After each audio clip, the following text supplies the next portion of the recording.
Let's go ahead and start the Operations Committee of August 11th at, thank you. This meeting will be live streamed by the county channel, and it's being conducted in a hybrid fashion. Let's go ahead and stand for the Pledge of Allegiance. I pledge allegiance to the flag of the United States of America and to the republic for which it stands, one nation, under God, indivisible, with liberty and justice for all. Thank you very much. All right, next on our agenda is to approve the agenda. I move that we approve the agenda with removing the committee meeting minutes, item D. Do we remove all of them or just both of them? Yes, to remove all committee meeting minutes. So July 14th and the July 29th. Okay, do we have a second? I can't see. Is Mr. Smith on the line? No, no, I don't see him. Okay, so since Mr. Smith is not in attendance at this meeting at this time, I will second that motion. Any more discussion about it? No? Okay, all in favor? Aye. Aye. Thank you, unanimous. So we'll move into public comments. Ms. Christianberry, we have no public comments, so let's jump right down to the fifth bullet on our agenda, which says it's the review of revised architectural contract using AIAB 133-2019 standard form of agreement between owner and architect. So is Wendy Cartledge on the line? Yes. Wendy, would you like to introduce our guests if you're available? Oh, yes, sir. Thank you, Robert. We have Mr. Vic Halligan and Mr. Alan Smith present with us today who have reviewed the contract form and will be discussing it with us. And we very much appreciate their presence here today. Thank you. Yes, welcome. Thank you, Mr. Smith and Mr. Halligan. So I mean, you're both muted, so I don't know which one of you wants to lead it. But if you could just give kind of a summary and explanation of what some of the changes are. Well, I'm Vic Halligan, and I'll go through it. And Alan is here, and he is very familiar with it and can add anything when he wants to. This is the architect's agreement that goes with the a form that the construction manager at risk, also called the construction manager as the constructor, or simply the general contractor, signs. That's also a 2019 form. In the big picture, in late 2019, just as y'all were getting set to hire different builders and architects for your program, the AIA updated its standard forms. And y'all have resolved to do the construction management at risk form of construction. The original documents were over 10 years old. They were issued at that time. There were some substantial changes from the previous editions. You had been using a standard form from many years before that you had over time changed in your interest and edited in various ways.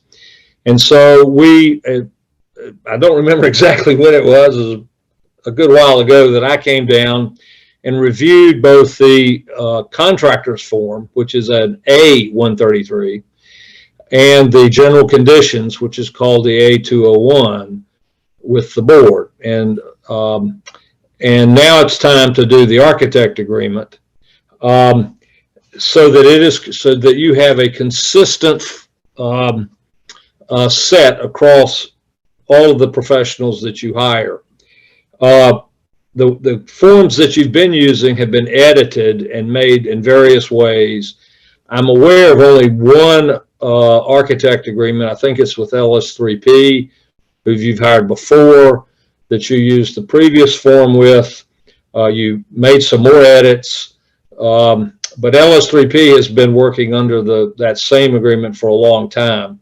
And my recommendation has been, as you begin to hire new architects, you migrate them to this new form. With that brief introduction, I'll go through the form that's on the screen. The first page just names the parties with contact information. The second page is a table of contents, and then Article 1 is entitled Initial Information. All of this stuff is filled out, when you hire someone and you know the specific project. What you have entered in here, especially in section 1.1.4, are the standard or the things that you want an architect to do in the time period that you think it ought to take. Now, this is a form, it's a guide. You can adjust this, but these are reasonable numbers and explain to everybody exactly what is expected. The rest of section 1, let's go over now, unless there are any questions. You'll see in section 1.1.5, you have put an X.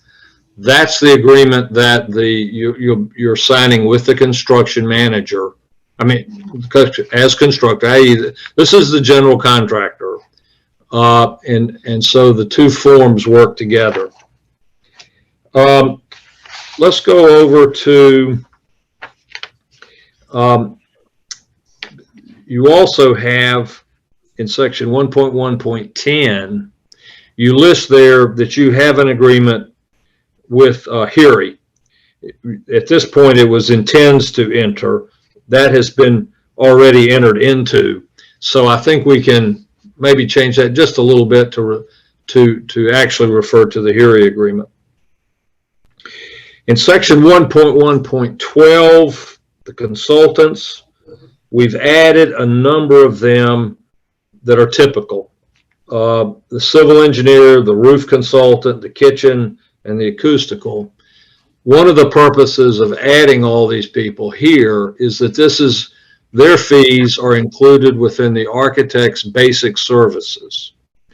Now, sometimes for a particular project, and I'm especially thinking of the acoustical theater consultant, sometimes that's expensive and the architect does not want that paid within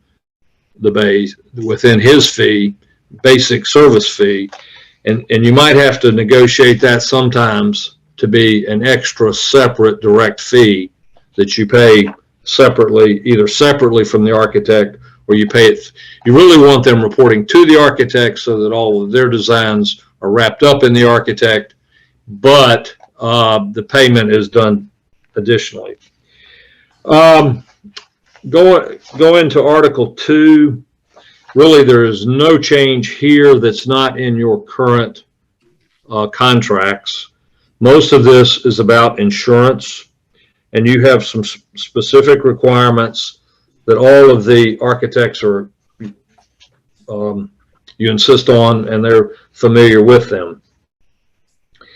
Now, Article 3 is the description of basic services, and this is really the heart of what the new form does, because it accurately describes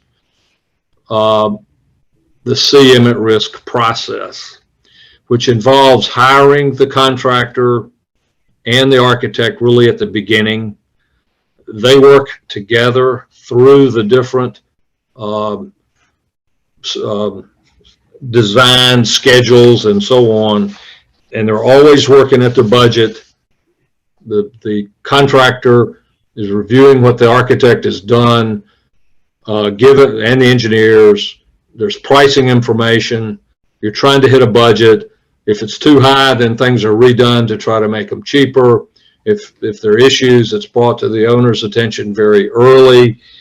And so this is the process that that you're really that y'all have found is very good for you, and it's very good for every district that's using it. The sections are really divided. Section 3.1 is some general things. I don't think there's anything in there. 3.1 is the description of what is basic. You see, we have added those consultants that were listed earlier. There's also a chart in section 4.1. That's Article 4 is additional services. And we'll get down to that in a minute. Don't forward this on. Let's stay on 3.1. But we put a whole lot of things in 4.1 back into basic services so that you're getting those without getting billed additionally. Otherwise, that, and then it's when you get to 3.1.11, these are extra deliverables, and this is a very good list. It is, unique, at least to Beaufort initially, but it's a very specific list of stuff that the architect has to give to you. And it really informs the owner, informs you of what, and HERE, so that you have all the copies you need, and it informs you of all the information you really need to have. And specifies the numbers. 3.1.12 is a very good provision that's unique to you, where you're going to link in the various programs so that it's all linked through your program as the owner, so that everyone has the real-time communication. In 3.3, which begins, well, 3.2 is the review of the guaranteed maximum price. And that's a big moment where you finally decide exactly what the design is, exactly what the price is, or what the price will not exceed. And this specifies what the architect's duties are. The schematic design is where it starts. The only real insertion that we've made here is to be sure that you move from phase to phase after approval. You don't start on the next phase before you've approved this one. So you approve schematic before you move on to design development. You approve design development before you move on to construction documents. One of the things we have seen is that architects sometimes get ahead of the game. They're working on the next phase before the owner has approved the current phase. Then what happens is the owner makes some changes, which are fine. That's why it comes back to you for approval. Well, then all of a sudden the architect wants to charge you for changing the work in the next phase that he or she's already gotten ahead of you, when in fact they never should have done it until you approved it. That's what this is designed to stop. The other thing I want to note in the construction document phase, in section 3.5.3.2, this is dealing with the specifications that deal with the site, and this is especially important. For construction on a site that you're using, an older school getting renovations or additional additions. So the site usage, employment, sex abuse register, all that sort of stuff, life safety issues, all come back to you. You have the right to develop those and make sure they are being implemented. Now, I don't think y'all are having any problem with this. You're doing it now, but this is where that is located contractually.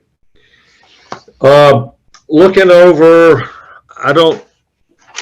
in 3.6.2.2, this is a minor adjustment, but This deals with what happens when in either the architect's inspections or the other consultants' inspections, engineers, electrical, plumbing, and so on, when they find work that does not conform with the design, with the documents. The architect does, in the original form, it said that the architect had the authority to reject the work, not the requirement to reject the work. This flips it and says that the owner is the one who can, the architect has to advise the owner of the defect, and unless the owner overrules the architect's got to reject the work. So that if some aspect of it is not right, you have the right to tear it out and build it again correctly. But it takes away from the architect to just sort of see it and not, verbally criticize the contractor, but not reject it. No, that's the owner's responsibility and right. The next point in 3.6.2.3 is the 2 days to record. This is during construction. Questions might come up about the design, and so you put the architect on this is standard, it's reasonable, but they got to respond quickly because now this is during construction, so time is money. Let's look over now. Are there any questions so far? Is this too much detail? Okay, I'll keep going. Let's look over in 3.6.6.2. Right there at the bottom.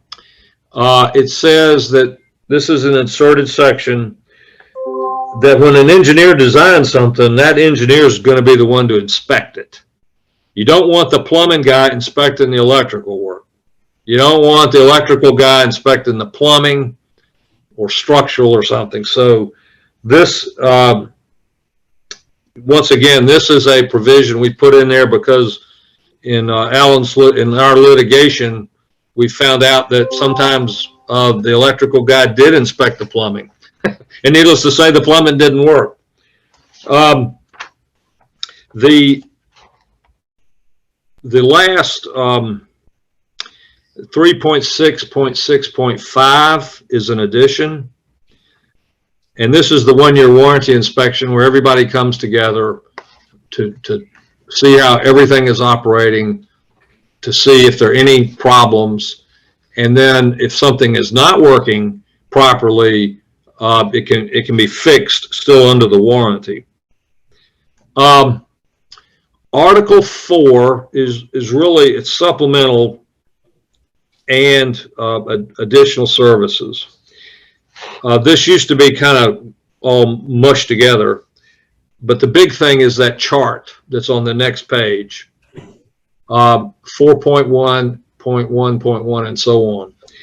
Now these can be filled in, and as you can see, many of them we've put it into basic programming, multiple preliminary designs, so you can see alternatives.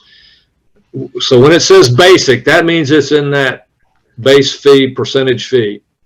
If it says NP, that means it's not being provided as part of that, but it might be provided if you want to pay for it. A lot of these things are more, the ones that are NP are either we think are unnecessary or we're paying for them separately, like the facility surveys maybe, or this is just very expensive. And that measured drawings can be that on renovations, for example. So just go through that. This is a standard kind of list. This is negotiated. Sometimes architects want to do, don't want to provide something or want to change this language, but this is where the district starts. It integrates you also with your telecommunications and so on. That's in 4.1.22.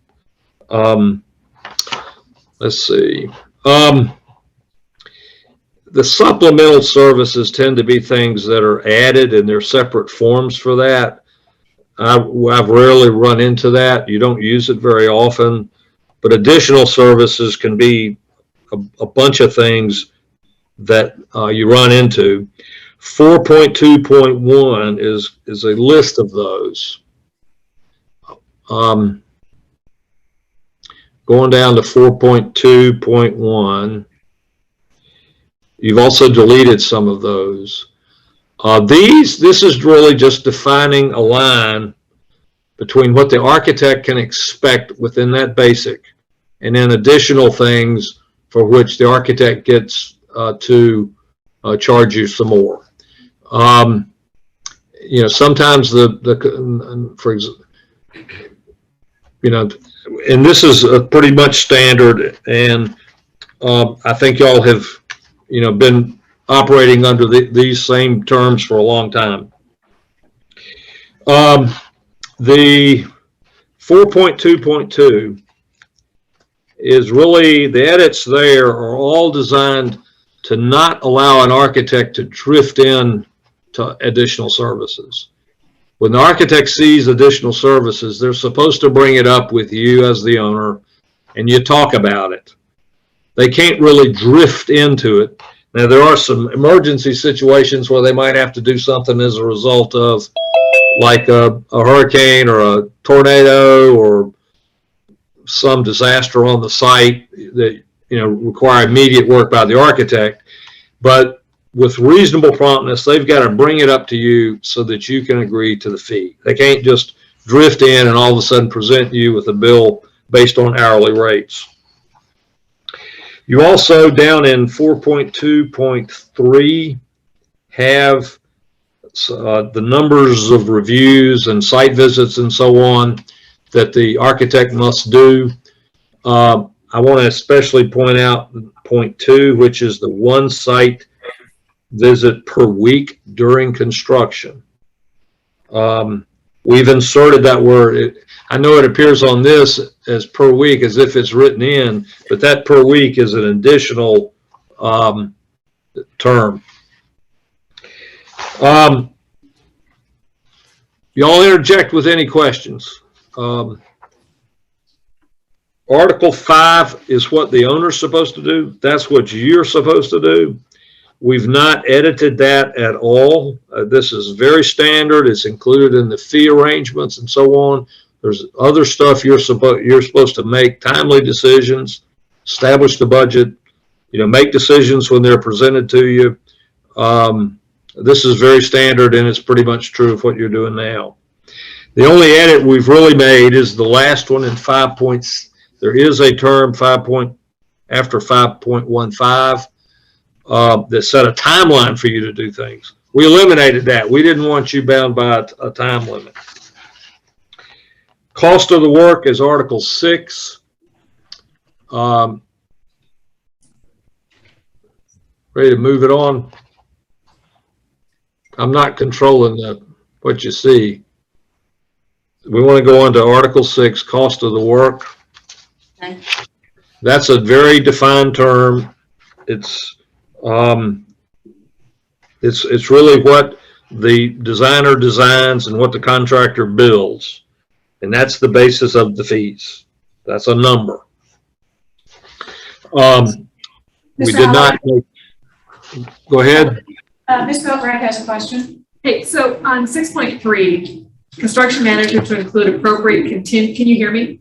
Yes. Okay. For design, bidding, negotiating price escalation and market conditions, right? Because we're dealing with a lot of that. Yeah. But right. I know value analysis is not included in our basic services. Since we're looking at doing a lot of that, how does that get priced out? Are those separate things, value analysis and cost escalation? Well, if there is always a contingency, and it's usually expressed as a percentage of the budget or of the cost that's included there. And that absorbs a lot of these. It should absorb the price escalations and the market conditions. You usually do not, in most districts, do not establish the guaranteed maximum price until you've had bidding by subcontractors. And that's specified over in the CM at risk contract. And they typically, I mean, they have to have 3 bidders, subcontractor bids.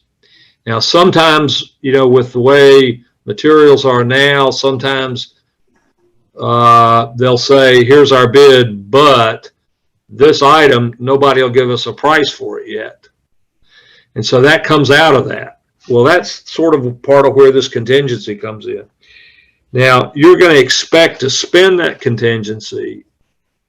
And when you spend it, that's when it goes into the number that goes into the architect's fee.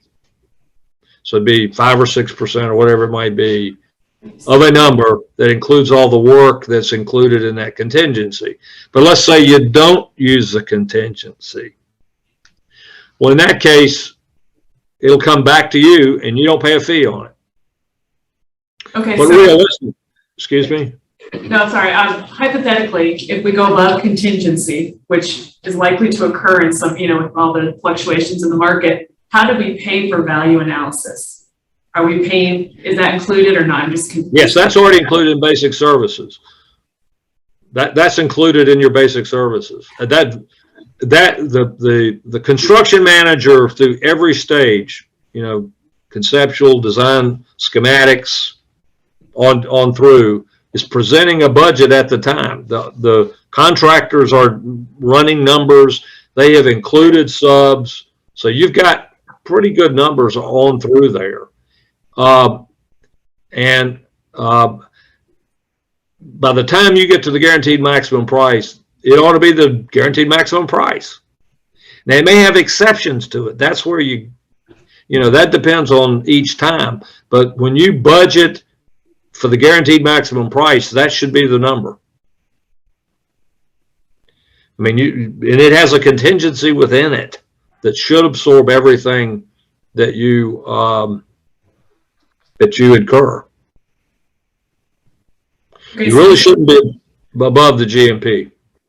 So when you said value analysis is included in the basic, because it's not on that schedule. That's what I'm just trying to understand the difference, like when it's included and when it becomes a thing. But I can talk to Robert. Well, I mean, Robert engages in that on every project. I mean, value analysis is simply looking at the design that the architect does, the cost that's predicted for that by the contractor, and trying to bring your budget in line with those. Right. And so it can be redesigns, it can be different materials, different, whatever, different systems. I mean, a different HVAC system, a different roof system or whatever. But that is included back way over in Article 3.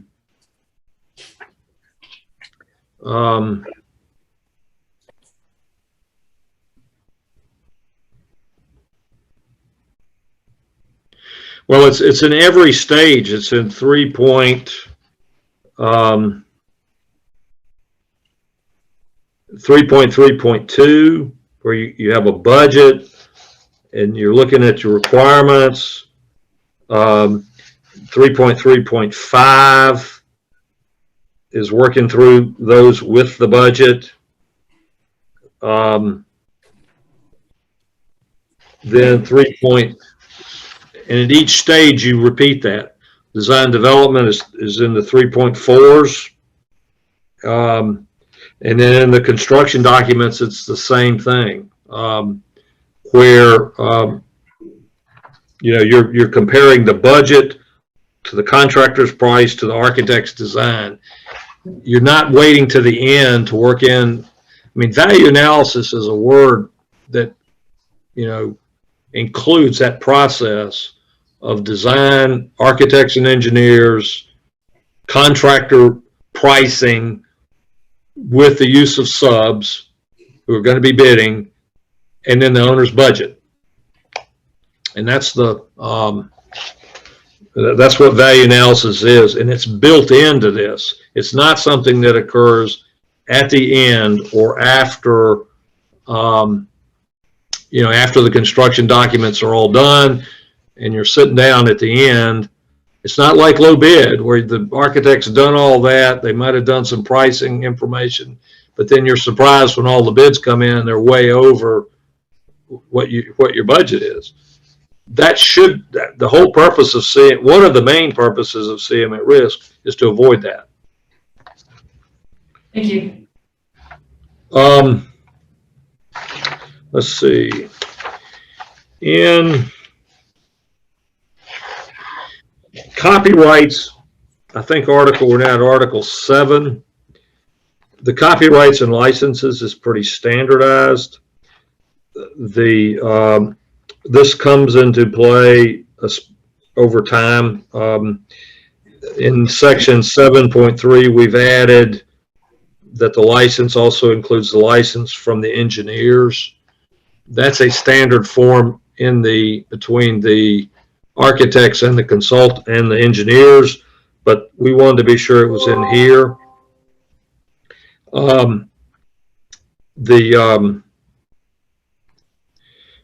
The section 7.3.1, every now and then the owner wants to terminate the architect, but wants to use the plans, which is fine. But when you do, I mean, that's what this allows. But when that happens, you then are releasing the architect from any liability for that. And it's really picked up by the new one. But you've eliminated indemnifying the architect. In other words, when he gets sued, you're not going to pay his lawyer fees. In the claims and disputes area, I want to mention a couple of things. One is the process here is mediation, which is very standard across the industry. Then litigation, non-jury in Beaufort County Court. And then there's no arbitration. Arbitration is ruinously expensive. The other thing is at the end in 8.2.5, we've added a term that allows you, the owner, to join the architect, the contractor, the consultants, the engineering firms, and the subcontractors all together in one big lawsuit. They can't blame somebody not in the lawsuit. This makes it pretty much a circle and complicated, but it's a whole lot better than having to do it separately. And this is all the same provision. It's also in your RFPs, and it's also in the contractor's agreement, and it's also in the general conditions that the subcontractors all see. The rest of it is it's just deletions that accomplish what I talked about. The termination or suspension is the what happens when things go bad. If there's a dispute over something with the architect, the first insertion in 9.1 is that you're going to pay in good faith whatever you owe that's not in dispute, but you're going to keep back whatever is disputed. The second thing is in 9.6, there's a large waiver provision that tries to limit the claims of the architect. They limit your claims, but you're going to have real claims, for interference with, the project. But it keeps the architect from building up a whole lot of stuff. 9.7 is a new thing in this revised 2019 agreement, where you can specify a termination fee and then the licensing fee to get the plans. We're saying no termination fee. We don't have to pay you a thing to terminate it. We pay your cost up to the point we terminate, and then that's over. And the licensing fee is a pretty nominal amount of $1,000. That ends any dispute about our entitlement to the architect's work. Miscellaneous in section 10, there's not a lot there. the compensation in Article 11 is, you negotiate that and fill it in every time. I see that 6% is in here. See, that's of the cost budget for the cost of the work. Let's see. Then in 11.5 is the phasing, and a certain amount is usually paid as the architect's work is completed. That's of that 6% applied to the job. They get these percentages as they go along. They add up to 100%. This is a very typical thing. It reflects the work. You see, schematic is 15, design development is 20, construction documents, which are the big drawings and the specifications and so on, that's 40%, and then another 5%. You leave 20. I see there's a little typo here. We'll fix construction phase 20, and then the number is 25, but it's going to add to 100. So that 25 needs to be 20. The hourly billing rates down at 11.7 only apply to additional services. And most of your architects have a sheet of paper that has all those rates on it. I don't think those numbers are very important, because the design of this is that before there's any additional services, you agree on what they are, and you're also agree on what the architect's going to charge you. So I don't care what they say on their hourly fee. When it comes time to do the additional services, you're going to dictate what you agree, what you will either pay for or they won't do it. The reimbursables, that's the standard. It's been pretty much what y'all have done all along. You're sort of at the end of the supply chain for a lot of people. So you have agreed to pay for transportation and out-of-town travel. You delete a lot of things sometimes you have additional surveying, geotech, and so on. Normally you pay for that anyway, but they can add it on. What you've done in 11.8.2 is say they don't get to add anything to it. They don't. Some places will try to stick a 5 or a 10% markup here, but you're saying no markup. I think down in progress payments, or the payments on a pay application, as the things are completed, y'all are establishing a 60-day period for the district to pay it with no interest. About the special terms at the end, y'all in fact distribute the various plans and specs. I think the one we've added that may not be in your current stuff is 12.4, where there's a penalty. One of the biggest problems districts have is at the end of the job, it is hard to get the architects and the contractors to get all the documents together, whether they're warranties, whether they're verifications that subcontractors have been paid, all that sort of stuff. There's a great volume of paperwork at the end. And sometimes things drift and they just won't do it. It's like it's not worth it to them to finish. Well, this puts a penalty on it. And 5% of anything over $5 million is a lot of money. And under $5 million, $25,000 is a lot of money. So this is a real, this is the stick to get them to finish.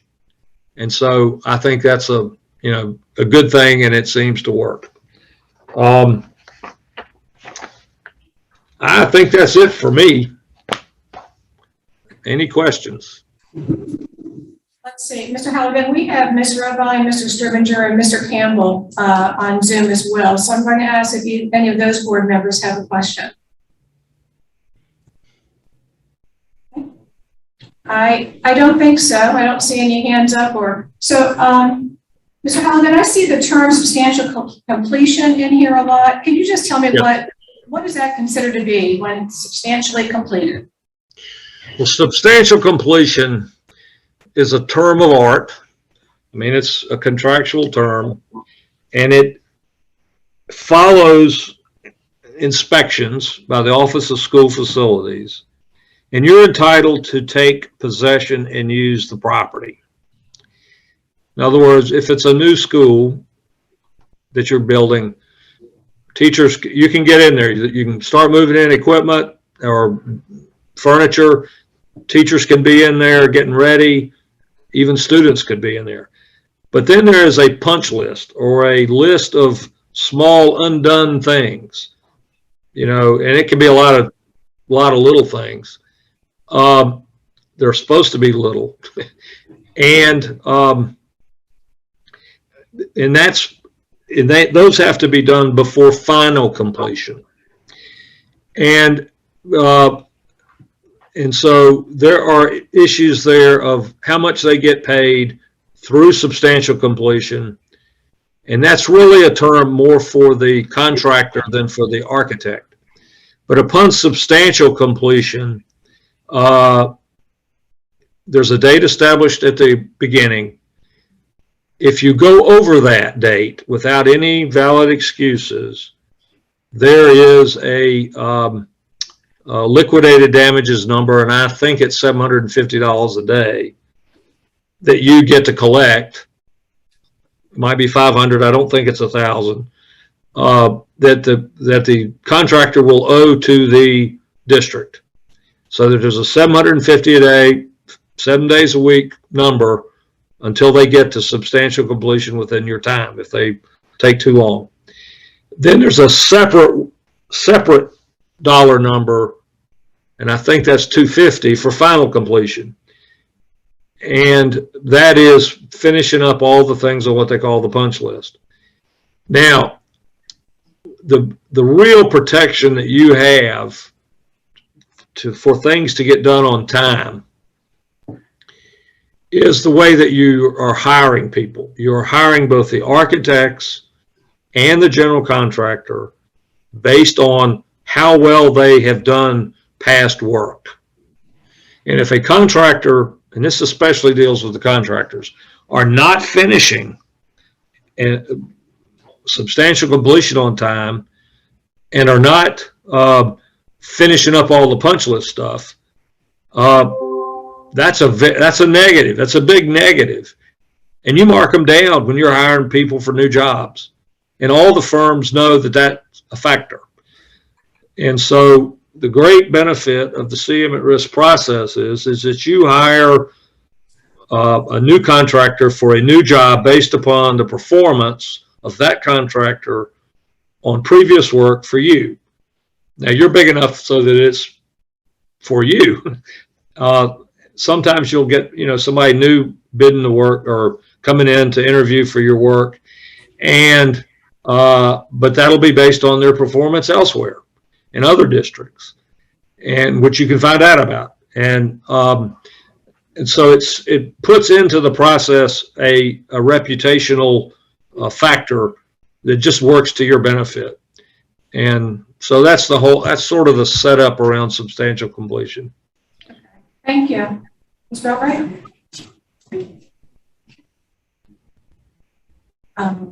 I don't see any questions from anybody else. So if I may just ask for clarification, this new form will not supersede any previous forms that we have used up to this date? No, it will be used when you hire new architects for new projects. I won't say new architects, because you may be hiring an architect that already works for you, but for a new project. Right. Okay, It'll be used for that new project.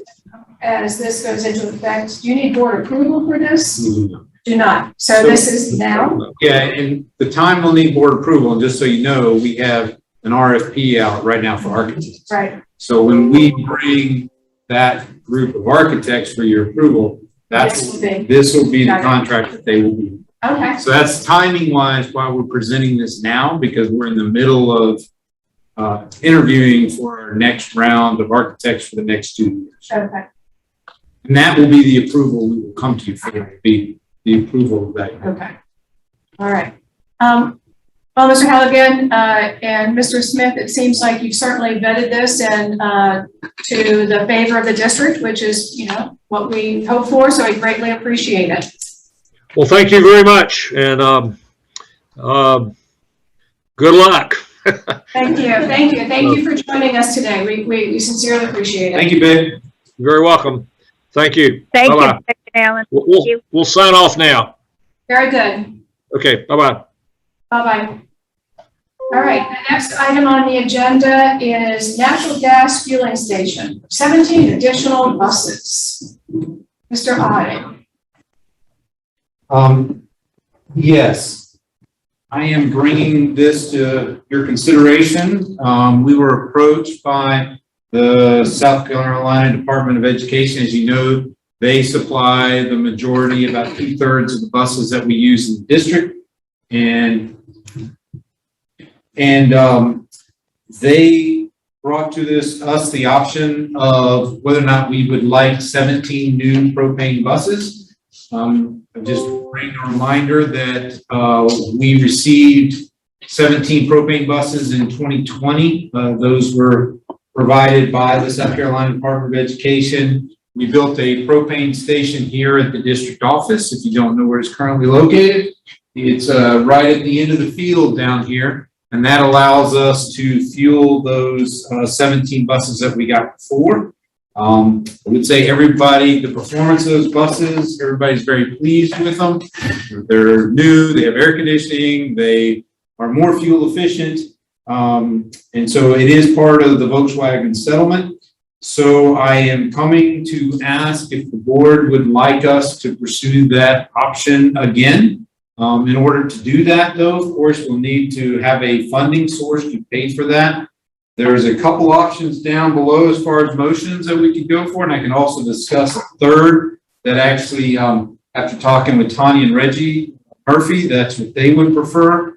I'll get to that. If you have any questions first, I feel like I'm missing something. Oh, and what I did show up here is the cost that it costs us to build this fueling station. Of course, we have to go through the full permitting process. So we have to do engineering drawings, have to do stormwater calculations, all of those items. We have to bring electrical out to it.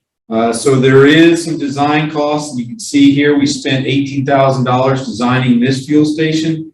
And the total cost of the one that we had here was $162,000. We really have not looked into exactly where we would place this fuel station. They've requested that we place it on Hilton Head. That actually is work out very well to their advantage, right? If you know, right now we're only allowed 2 park outs, but they give us 4. In Southern Beaufort County, we actually park at H.E. McCracken as our official park out and on Hilton Head. If we were able to have a fueling station there, they only have 14 buses total, so all 14 buses could be propane on Hilton Head Island, and the other 3 would come back here to this propane station. So with that, I'll answer any questions that you might have. Ms. Robine? Yes, thanks. So where would the fueling station be built at on Hilton Head, and where are the buses currently staged on Hilton Head, the 14 that we have?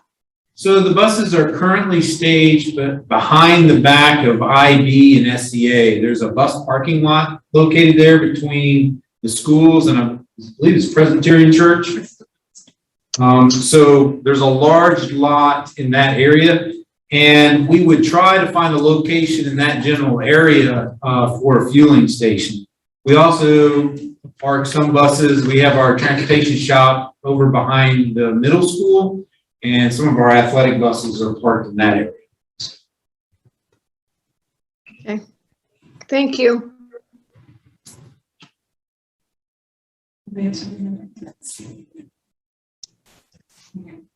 So if you want to know the third funding item, in this kind of, we had a couple discussions about a couple other projects, that we're wanting to add or be funded by 8% and just how to do that. So there is a little confusion right now on the best way for me to proceed. So I'd like some guidance. I know you all talked about, the roll up of, funds that aren't currently used and how that would occur and where that would occur. So that's all part of this equation. So if we did the third motion would be to actually specify the funds to be used that are existing. And that would be using the FY 2018 8% funds, with an amount not to exceed $200,000 for the construction of a propane fueling station located in southern Beaufort County. FY 2018 right now has $700,000. That's part of that discussion, rolling those funds. So now the only thing about this is these are coming in October. So if we're going to do this, I need to know I need to tell the Department of Ed that we're interested in this. We have a way of funding for that to occur, or I need to tell them no, because quite frankly, they will offer them to somebody else. Yeah, just go for it. Okay, so the FY 2018, this is closeout. We can't hear you. The FY 2018, this is the closeout money that's kind of rolled forward from the I get so confused on the dates. So that's one of those funds that we're very close to closing out, and it right now has money sitting in contingency not being used. So it is money that from projects that have been finished and came in under budget, got rolled into the contingency fund and is sitting there. But we had a motion recently, but I think it was 16, 17 funds for CUSA's HVAC. So we have not tapped 18. Right, there is still money remaining in 18. But we wiped out 16, 17. Yeah, they have closed those. So, well, in my world, finance has it where I can no longer see it or access it or use it. So that is being closed. Ms. Robine? I'm in reference to what Ms. Boatwright just talked about, rolling the funds. Did we come to conclusion about that? I thought we had policy that prohibits us from doing that. And I might be confused. But where we've had a discussion about that, correct? Somebody help me out here, because I'm thinking we had some concern with that. Yeah, Kathy, as I recall, where we stand with that is we have asked the finance committee to look at it. And I don't know if that was on their last finance or if it's going to be tomorrow on the agenda. Are they meeting tomorrow? They're meeting tomorrow, but tomorrow they're talking about 8% debt. So Kathy, it might be on your agenda tomorrow because Ms. Cushenberry just said that 8% debt is on the agenda. So yes, we did talk about it. It has not been resolved yet. Right. And if I can have a follow-up, Please. Have we already approved the 8% capital funds, the usage from 2023? I know we work in a couple years in advance, so I thought that perhaps we'd already approved that.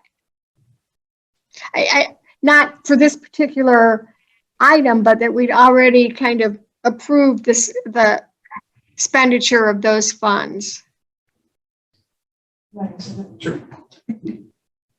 Ms. Robine, you're exactly correct. You have the FY 2023, has the conversation of the projects that are, we talked about below the line that are unfunded, that could use contingency funds if they become available to fund it. So that's what I'd be suggesting here, is to put it as an unfunded project below the line. We have contingency funds in that could be moved down there to pay for it. You have not approved FY 2024. So if you're talking about using that item, we're going and pre-approving an item prior to the rest of the projects being reviewed for 2024. Okay, thank you. I certainly think accepting these buses is wise in our decision, from my standpoint. But we have to come up with a appropriate, honest way to pay for them. Right. Thank you, Ms. Rabine. Mr. Scrivener? Thank you. As we sit here today, those unused funds have to be rolled into the current bonding cycle, and the bonding cycle reduced by that amount. We've talked about it a lot. We've never changed that. The issue for 2023 was that below the line, which is when we approved that, we basically were saying the unused funds would go toward those projects below the line instead of rolling it forward. So both those can coexist.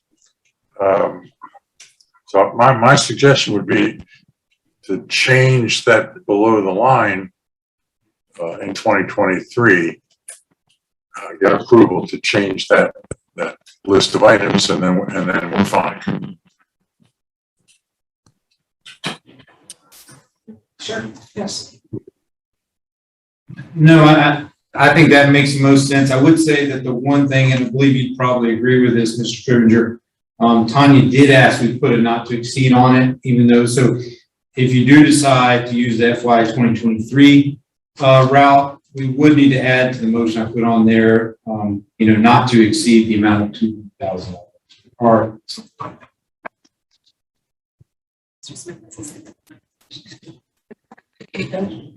Mr. Smith? Madam Chairman, yeah. What I was going to say was that Mr. Scrivener had said it already, but I know also that Mr. Scrivener made a motion one time to how to, I believe, and he can correct me on how funds should be rolled over, if my memory serves me possibly correct.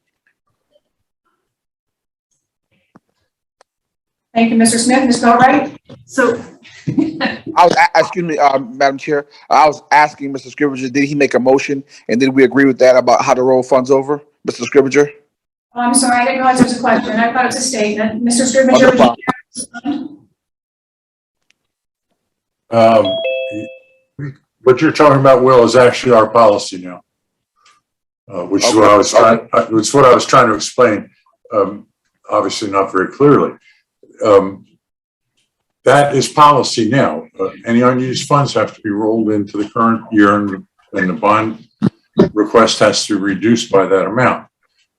For 2023, it was different because we did that below the line, saying that unused funds would go to that next project below the line.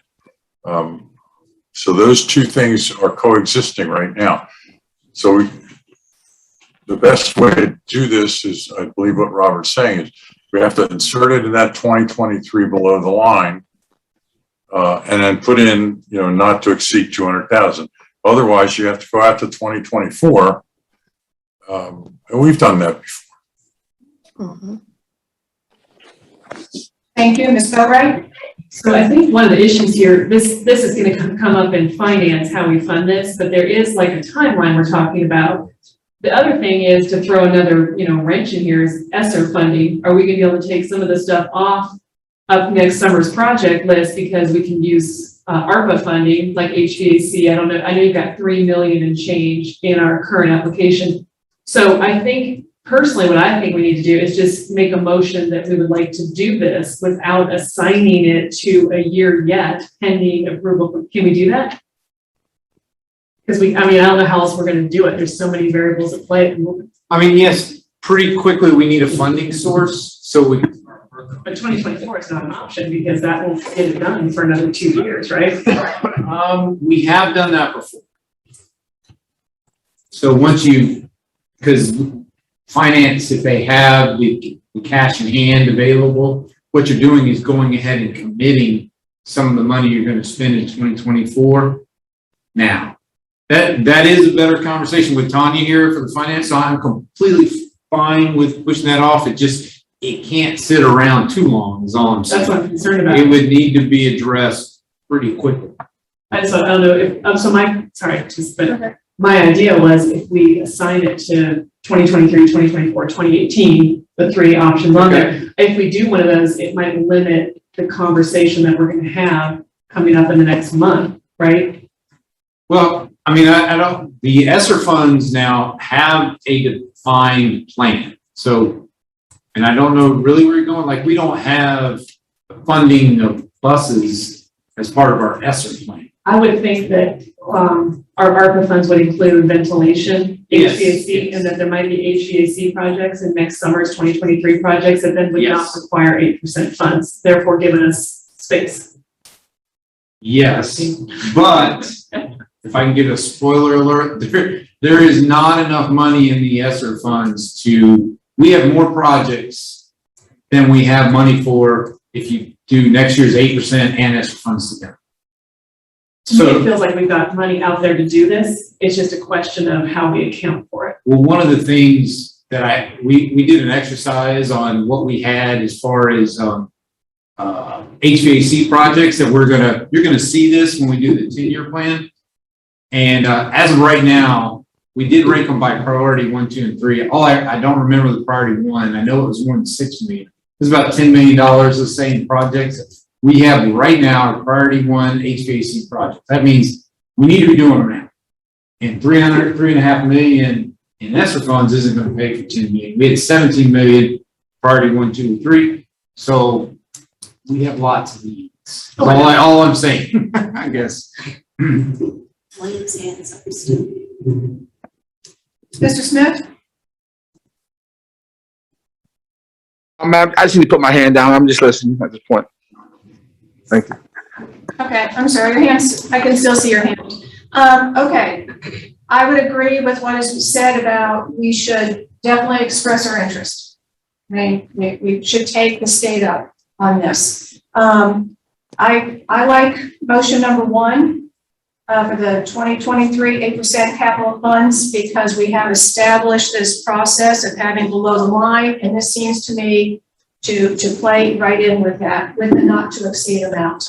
The only question I have is about, is there any special permitting that's going to be required to build this and what length of time that's going to take? So does that all play in with the, by October of 2021, that's Well, like 90 days? Yeah, we've already talked to say we would not be able to make October 21 permitting process. Right. So we would, and we've already talked about, we can use those buses here until the station's available Okay, outside. So okay, we already know we can't make it, but we have a plan where we could use those buses in Here. the Meat Point area until that station's built, and then switch for the most part. okay. And just for information purposes, about how long does it take to build a station? It's the permitting process. Yeah. The station takes a week or 2 weeks, but right. it may take us, it can take 3 months to permit. Okay, all right. All right, any other conversation about this? Ms. Boatright, your hand's back up? Is it- No? Okay, all right. Do you see somebody else's hand? Mr. Campbell? Do you have any comments, or Ms. Robine? No, okay. All Ms. right. Robine. Kathy, do you have something else to say? No. All right. Okay. Yeah. Okay. Do we have a motion? Do you want me to attempt it? Sure. First one, okay. So I move that the Board of Education approve the use of FY 2023 8% capital funds for the use of a propane bus fueling station. This will be a not to exceed amount of $200,000. So Yep. the item shall be listed in the FY 2023 8% capital funds list of contingency recommended projects.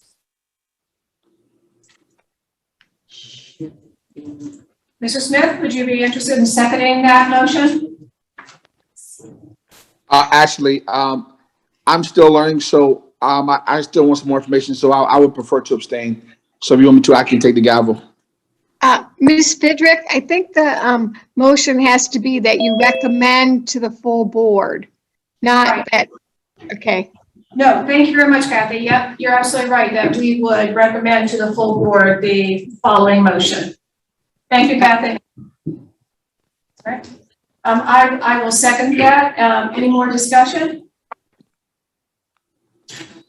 Let me make sure I have it. Okay, I recommend to the full board that the Board of Education approve the use of FY 2023 8% capital funds for the use Above routine. for a propane bus fueling station. This should be a not to exceed amount of $200,000. Item shall be listed. Yeah, it's the same. Item shall be listed for the FY 2023 8% capital funds listed of contingency recommended projects. Is that it? Yes. List, not list. List.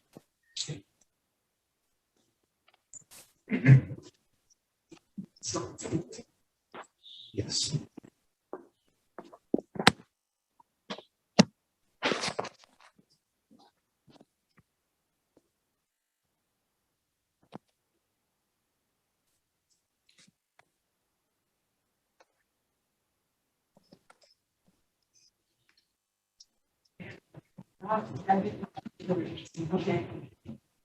Okay? Yeah.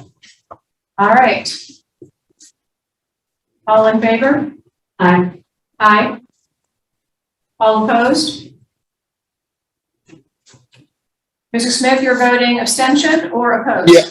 Actually, I said I was abstention. Okay, thank you, sir. So the motion carries 2-0-1. Very good. Thank you very much, Mr. Otting. All right. The next item on our agenda, RFP for construction manager at risk. So, as we kind of mentioned earlier, the RFP is out for our CM at risk contractors. These are the ones that will be working with the architects that are currently out. You heard a lot about the contract format from Mr. Halligan on how this works and how the architect and contractor are hired early and work together on the projects. That is what this is for. They're being hired for both 8% projects and referendum projects, as our goal is to close down as few schools as possible and do both sets of work as a school is closed down. So they will be hired to complete the remaining of the safety, security, technology upgrades that are in the RFP. And they'll also be hired to do the FY 2023 projects that were approved by the board already to occur next summer. And we, in our last round, this is a 2-year contract. In our last round, we hired 4 contractors. Our estimate would be that we would do the same going forward, but that'll be up to the selection committee. So with that, I'll answer any questions you have. And it is currently online and posted. This is being brought to you, of course, to fulfill the requirements of the OE that we notified the board of any selection committee for any contract for architects or for major construction projects. And Robert, if I may add real quick, with the approval to post that RFP today, that material was provided, so it is also included in board documents as well as on the district procurement website. So 2 locations for you to see that information if so interested. And I guess it will be advertised to the public, through Skibo, local papers, Chamber, Charleston paper, Columbia paper, all our list of areas where it's typically advertised. This is not a question, but when you say are we hiring architects or contractors or both? I just wasn't sure. So what I'm letting you know right now is that we just put out the RFP for contract. Okay.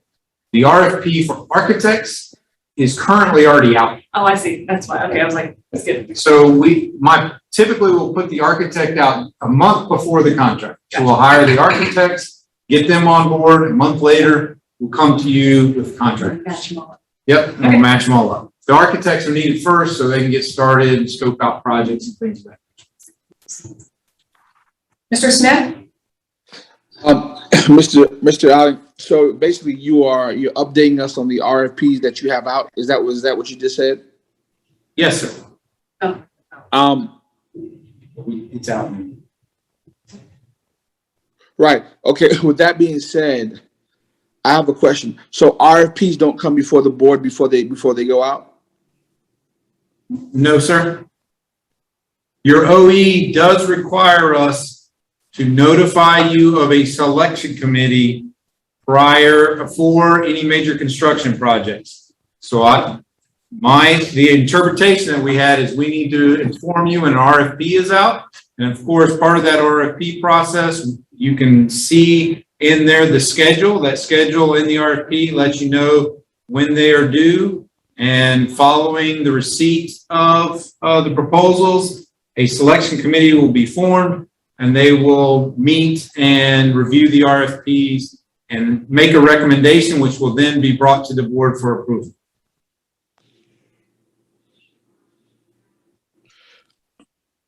Follow up, Mr. Smith? Yeah.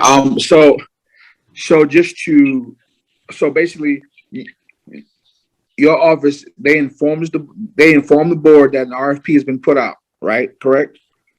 That's what I'm doing today. Yes, sir. No. I'm regurgitating the way I understand what you're saying. So I'm just trying to understand the process that you've just told me. I want to make sure that I do have the correct understanding of the process, if that makes sense. So one, you said basically your office informs the board that y'all have already put out an RFP. That's step one, correct? Yes, sir. Okay, that's step one. Now, and step two is that once the RFP is back and y'all get the final bid, then y'all come back to the board to let us know basically who you have chosen and for us to approve that. So, Yeah. define chosen. Are you talking about who we're choosing as part of the RFP? Is that what you're saying? Yeah. So what's step two? Well, there's a couple steps in between. Okay. But I guess step two really is we receive the RFPs. So people submit their RFPs. After that, we form a committee to review the RFPs. Following that, the committee meets, reviews the RFPs, and makes a recommendation. And then that gets to that step you just mentioned, where that recommendation will be brought to the board for approval. Got you. Thank you. Thank you. I wanted to just understand the whole process and understanding where we are with the process and how it works. I appreciate that for you educating me on that. Thank you. All right. Thank you, Mr. Audi. This was for informational purposes only and no motion is required. That's correct. Okay. Thank you very much. Next item on the list is the construction update. I will handle that construction update if you'd like to share. Put it here. I think we can maybe pick up this side of the table. Good afternoon. Thank you for the opportunity for providing the highlights for the July construction updates. Robin, if you'll go ahead and move forward to slides 3 and 4, I want to provide some information pertinent to Beaufort Elementary. We are currently reporting that project with yellow status flags for the schedule. We anticipate being able to return that back to green after the start of school, but in the month of July, the electrical subcontractor fell behind schedule. The construction manager, HG Reynolds, brought in additional resources from 2 other electrical subcontractors to supplement the workforce. That helped drastically. OSF overhead inspection was approved on August 3rd, and there was a list of some deficiencies. Those were corrected, and we had a reinspection that was passed on August 5th.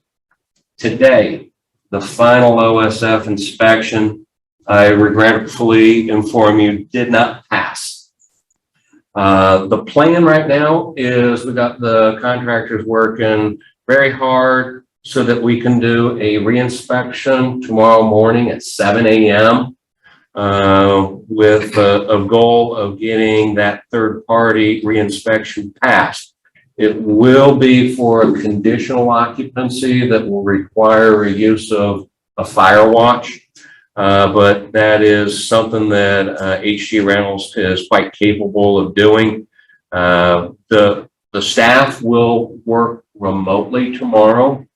And they'll also have a remote staff meeting.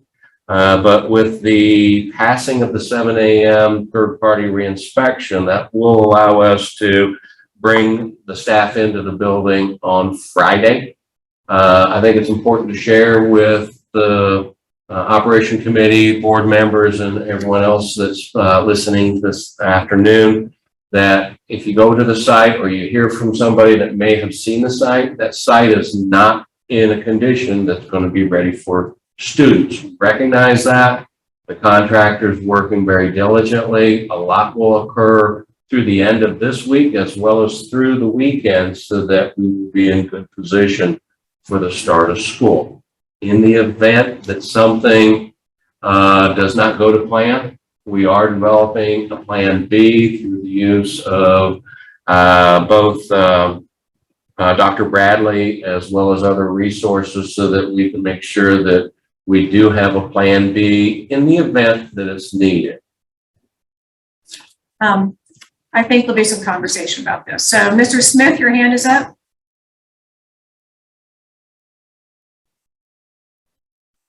Come again? I see your hand is up. Do you have a question? No, ma'am. Okay, I do. So teachers were told they would be back in the building initially Wednesday, right? Thursday. Or Thursday, and so now it's Friday. Correct. So teachers have not been in the building at all to Right. get their classrooms ready. And students, we are hoping will be on site on Monday. Right. So why would we fail an inspection? Well, I mean, if you have, I'm assuming, if you have inspections periodically, right? What would cause a final OSF inspection? What could that be? Give you an example Uh-huh. that I think would be able to be understood. As part of life safety, there's emergency egress lighting that's required, and we were upgrading all of that system as part of these major renovations. Before the final inspection, we went through, as we do each and every one of our projects, and we tested. Everything was working. Just for whatever reason, we're still trying to troubleshoot what happened. When we went to test it with the OSF inspector present on the site, didn't work in all areas. And we are trying to trace down because we saw firsthand that it had passed our preliminary inspections. And we thought we were in good shape, but when the final inspection took place, it just didn't work. There's just a lot of work going on. When you got a lot of work going on, one thing may have impacted another that until they tested it again, they didn't find out. It is not optimal. Right. We're working to correct it as soon as possible. Okay, so the next inspection is when? Tomorrow at 7 a.m. Tomorrow at 7. Okay. Well, and my concern would be just, I know we're rushing to get it done. But, to make sure that it's safe for these kids to come back, I want to make sure that the site's clean, and I'd rather have some sort of remote plan rather than trying to rush kids back into a building that, might have. And I think that speaks to the plan B so that we do have a fallback plan, but rest assured, we will not bring staff or students into a facility that is not safe to occupy. Any questions? All right, we'll go ahead and move along real quickly. Slides 5 and 6 are related to Battery Creek High School. Just wanted to share that still reporting on budget and on schedule. Everything is moving quite well down at Battery Creek High School. Moving along to slide 7, Robert Smalls International Academy. This one does have yellow lights for budget and schedule. We've briefed this previously, and just last week at the August 3rd board meeting, the board approved the early steel package. Long lead times with that steel, if you recall, was driving the need for a schedule revision. So we are now looking at a scheduled start that would take place in the spring of 2022. Now that will be dependent upon getting confirmation as that gets closer from the steel supplier, but we believe spring timeframe is accurate period for us to receive the steel so we can commence that work. And our completion of the new school is going to be scheduled to occur in July of 2023. GMP amendment number 2. We have received that. That is on schedule to go to the board next week at August 17th for approval. As we briefed previously, that will require some use of program contingency. The amount of it is in the rough order magnitude right around $2 million. One of the things that I will point out is that in the original set of drawings, there were provisions to provide pricing for a multi-purpose room. We are not bringing a recommendation to include that, but there is a provision in there as an alternate for the athletic fields and the concession buildings. That alternate is roughly $1.82 million. Our plan for this is once we get the main building replacement GMP approved, we're going to see that inside of that GMP, just like we have with each of our projects, is 5% construction contingency. With the size of this project being what it is, the amount of construction contingency will be in the magnitude of around $2.9 million. What our goal is to construct the replacement school, get out of the ground, get all of the unforeseens behind us, and then look at how much contingency remains and apply that towards being able to award the work for the athletic fields and the concessions. Ms. Boatright? Yeah, so one of my questions was, I remember in the clock, you said about $2 million. Yep, same number. And then you kind of threw out the 1.82 athletic fields. Are you bringing that forward? Will that be in the 2 million? Like, I'm just trying to track down the numbers.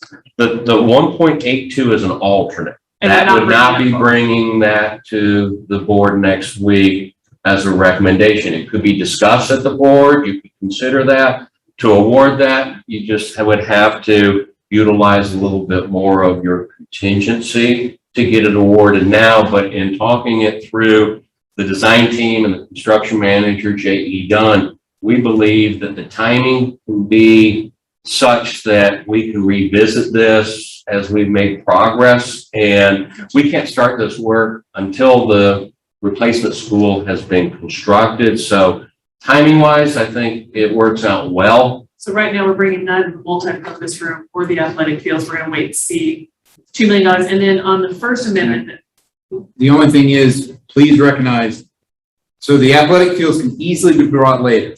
The multi-purpose room, if they're not added now, that's not going to happen. Okay. So, I mean, and we'll explain that at the GMP, but just know that if you wanted to add that, then that would have to be added. Gotcha.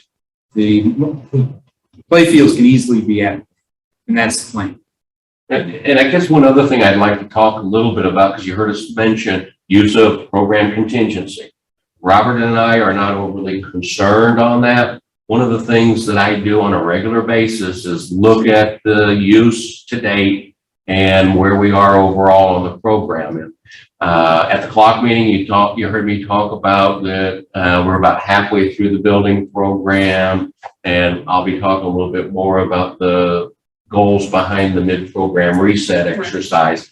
But when we look at this GMP amendment that will be coming next week to the board, if we include the award of that, we will have put under contract or completed and made payments to date that represent 66% of the overall referendum program. So roughly 2/3 through it now with the addition of this large project at Robert Small's International Academy. When we look at the contingency, where it started, what we've used today, the forecasted savings that we've been tracking and putting back, taking into account the $2 million that we're going to request next week, the amount of contingency used will be closer to about 52% of that overall. So looking at 66% of the program launched and under contract, we've only used about 52% of the available contingency that remains plus what we're forecasting. I think we're in really good shape contingency wise. And this is what the contingency was established for, was examples like this. And there's more forecasted funds that we'll be able to take from projects as we close them out and sweep additional monies. Yeah, I just was trying to keep track of the numbers. Understood. Ms. Robine? Yes, so, why did we make the decision to, how was the decision made to scrap the multi-purpose building? Who was involved in making that decision? Because what I've heard you say is we could easily do the play fields later, but we can't do the multi-purpose building later. So, how is it arrived at that we would just take that out? And two, what space will be used in place of that? I know as a ex-elementary principal, a multi-purpose room is pretty important at a school that serves elementary students. Right, and Ms. Robine, if I could just, before Mr. Otting or Mr. Corbin answers, that is the exact question I had, because my experience with middle school, and Robert Smalls is through middle school, what space will they use? And who is involved in this determination? And this concerns me greatly.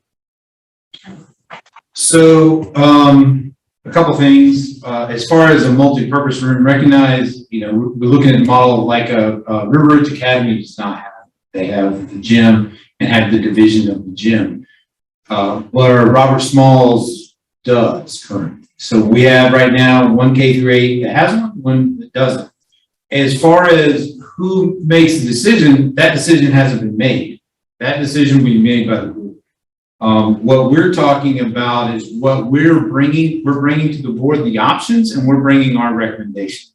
And one of the things that I know is that there's been concern about the contingency use. So we're watching that very closely, how we use it. So our recommendation is to keep it low, but quite honestly, as Mr. Corbin just said, we're going to be 66%, 52. We're under for contingency right now. So if it's the board's choice to use additional contingency to go forward with the multi-purpose room, then that is your decision to make. But I would say part of that reset exercise that we're still being very conservative with our contingency use because of some of the price inflations and things. So it is a balancing act. You right now have plenty of contingency funds, and we can actually do the calculation, I guess, where before the GMP, where we would be if you do decide to go forward with the multi-purpose room. I think it's 1.7 million. 1.23 million, and that will be in the board's material for Thursday, for next week's meeting as well. But that's the figure, and if you'd like to know percentages, that'd be a calculation I can perform and bring to the board meeting as well. That's a pleasure. So what is Mr. Terrence? What are his thoughts on this? Or Dr. Levan? I know that Dr. Levan has been involved in the cost cutting or value engineering exercise. Yes. Like you, she would prefer to have a multi-purpose room, but recognize where we were with the budget and how we needed to get it down closer to the original budget. She was okay with the removal, but as you, she'd prefer to have it in there. As far as things to be cut, we were not wanting to cut. The things we kind of were, if you call it non-negotiables, and we were all on board, we were not going to take any more away from the academic area. We also did not want to take any away from the front public space, that we had developed and the concept behind that. So those two items were kind of off. Anything we did there just had to be finding a more affordable way to do the same thing. And so the multi-purpose room, although wanted, you would say is not a necessity, is what it's called. Mr. Smith? Thank you, Madam Chair.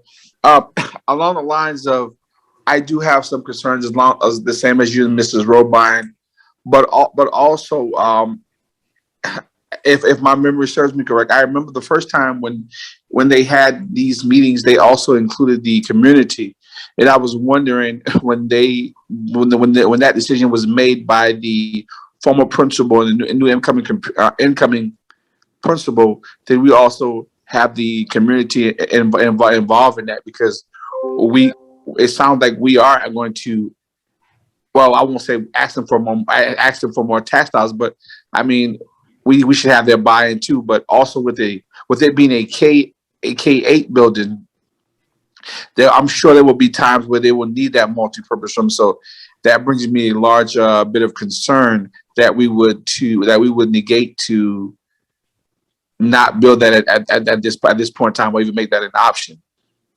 I think it's something called, like my grandma would tell me, it's something called nominator. Either you pay me now, you're going to pay me more later. I think we would prefer to go ahead and get it done the correct the first time. Is there a response required? Was that a statement, Mr. Smith? That was a statement and also a response. The response would be when the principal and when the former principal and the incoming principal had the opportunity to give a rebuttal on getting rid of it. They also went to the community the first time when they did all this. Did they go back to the community again? Okay. Go ahead. I was going to just say that the new principal really has just been brought up to speed on where we are. So I would say there's not been a lot of give and take there other than just informing him of what's been done and where we are in the process. The community, the plan, and I know, Rob, you're going to get to this in just a minute. The plan is to go back to the community once the board approves the GMP. So really the selection of whether that's in the project or out be the choice of the board. Once the board makes that final decision, we will go back out to the community to let them know where we are at the project. It's going to be exciting because we're going to be able to talk about getting construction started, although we have a little delay while we wait on steel. We will be going back to inform them kind of what the board's choice was and what was decided. I'd just like to add, if it is the board's will to put that multi-purpose room in there, I'd love to have it in there as well. So, I mean, you're not going to find us fighting against that in any way. Okay. Ms. Boatright? Yeah. No, go ahead. Okay. So this is related, because I think the other thing too is that multi-purpose rooms, but we've got a lot of projects coming up too. And so, I think we need a large look at the whole list of things coming up and not just look one at a time and give one project everything they want and run out of money for the next project. So just a little bit of pushback on some of that. My question though, and this is more on an 8% with Robert Smalls, but we anticipated tearing this school down next year. Now it's pushed back a year because of the delay. Why did we paint it? And how much did we spend painting? So it was minimal painting, but recognizing. Excuse me, could Ms. Boatright repeat what she said, because she went low and I couldn't hear her. Could she repeat those questions again? I was just wondering why, if we knew the school was going to be demoed at some point, why we painted it as an 8% project. So, and I'm gonna say that so middle school, as you know, corridors are painted every 3 years, and so they're on a 3-year cycle. This building is going to have to sit there for the equivalent of 2 years as it is. Just felt like we could not let this building go during that time period, like it was being neglected. So we did. I think I do believe it was corridors. Corridor painting. Painting. And the amount was $54,047. So we have a standard Yeah, we paint middle schools yes, I mean, and it is, no, I don't. But it is, when you get to this point like this, where a building's deciding to be demolished, you know, what you do, what you don't do, but because you gotta try not to spend as much, but you want to keep it in as good a shape as possible. Okay, so that's kind of our principle. Yes. Okay. Ms. Robine?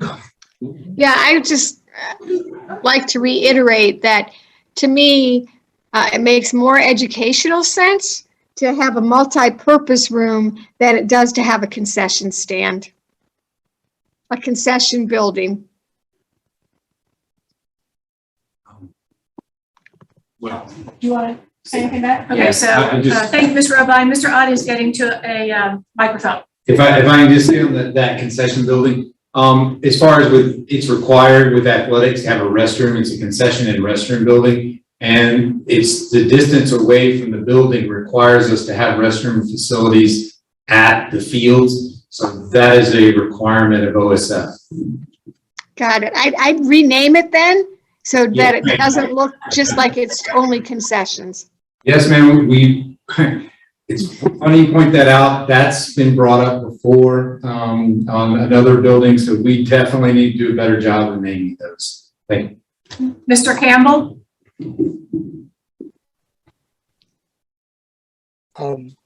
I was just gonna say that, some of our middle school does have concession stands. And I think if they have it, then Robert Small should have one. Cause they've been going for years, they didn't even have a football field. You know? Thank you. Okay. So I think regarding this particular topic, what I'm hearing is that there's some great interest in bringing forward some numbers and thoughts on making sure the multipurpose room is included. Can I just ask, did we purchase enough steel for it? And we Yes, did. it is So- included. That price is locked in. In the event that you choose to do the multipurpose room, we are locked in on the steel price to do that. Right, we locked in the cost per ton as well as the delivery schedule. So next week, if the preference of the board is to add it, we can put it right in with the same steel Excellent. order. Okay. Okay. All right, any other questions about this? No? All right, proceed, please. All right, moving along, slides 9, 10, and 13. Those are the slides for Hilton Head Island School for Creative Arts, Bluffton Elementary, and H.E. McCracken. Just acknowledging once again those yellow lights that we've talked about before and the rescheduling of some of the technology infrastructure work after the summer. I guess moving along to slide 14 next, which would put us at Hilton Head Island. Where we skipping 12? Let's go, can we talk about 12 just a little bit? Sure. Because something's due by August 13th, and so we're almost there. Can we talk, are we, that's tomorrow, right? Friday. No, Friday the 13th. Right. Yeah, you'll hear me talk a little bit about this when I get to the mid-program reset, Okay. because this is something that we're very interested in, because this is our first opportunity to see where the design and the cost may be aligning.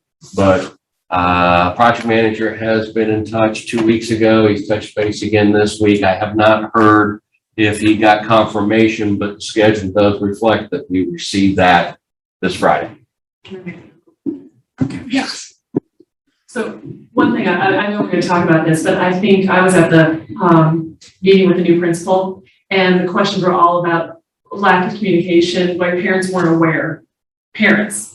So I don't know what our plan is for starting to talk, if we're going to have community outreach with Hilton Head Middle, but they're hearing things, they're confused, there's, you know, the mobiles aren't showing up until the 18th, and that's going to be dramatic when they pull up, you know. So I just think it'd be nice to have some sort of, I don't know what you would do, some sort of community outreach, there's less confusion, especially with new leadership, you know, they don't know what's going on either. I think was part of our big plan to do this community outreach everywhere we've done the community outreach. It's been well received. Big project like this, it would be well served as well. And to speak to the fact that the relocation has been postponed, if you recall the weather that we experienced in July, the heavy rains that were experienced, we just can't move a big unit like this in this condition. And that's not a criticism what's happening. I'm just saying there's a They just lot want to know. of questions in the community. They're not like angry or concerned. They're just like, what's happening? When will we know? So. Understood. I put it down on there to make sure that we get a community outreach meeting scheduled in the near future. You bet. Can we move along to slide 14 real quick? Hilton Head Island High School got yellow traffic light being reported under safety security. This is associated with long material lead times. I hate to sound like a broken record, but in these market conditions, that's prevalent on many fronts. That security vestibule, that installation schedule is going to be coordinated. We're underway with coordinating it now with the school, but wanted to acknowledge that was not able to be finished this summer. And as soon as we can have a lock-in, you can see on the slide that there's lead times of roughly 12 weeks associated with what we need. So we'll work with the school and figure out when we can facilitate performing that work.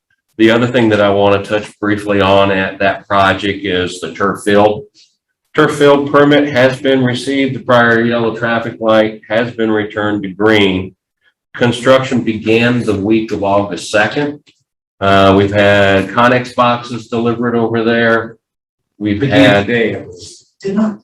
They had, We can talk about that later. okay. I was informed to begin today, but they had to go get some stuff. Yeah, but no one showed up. I was there. Well, I talked to the project manager today, and his information to me, I trust, is that we had installation of the erosion filter bags on the stormwater inlets taking place. When I was there at 1 o'clock this afternoon, there was nobody and nothing. Now, I wasn't going to bring this up in the meeting, but what I will say is my concern towards the critical path of this construction project is that the town still, once the silt fence is up, the town still has to come in and do it. So I am a little concerned that if we don't, it's not up today. I did get a text that they were going to Savannah for polls. I do know that the very next step that the contractor plans is to put in place that silt fence. We do recognize the tightness of the project. Once we look at when work began, the first football game is scheduled to occur on October 8th. Correct. And under the schedule we've received, we're showing a completion date of October 2nd.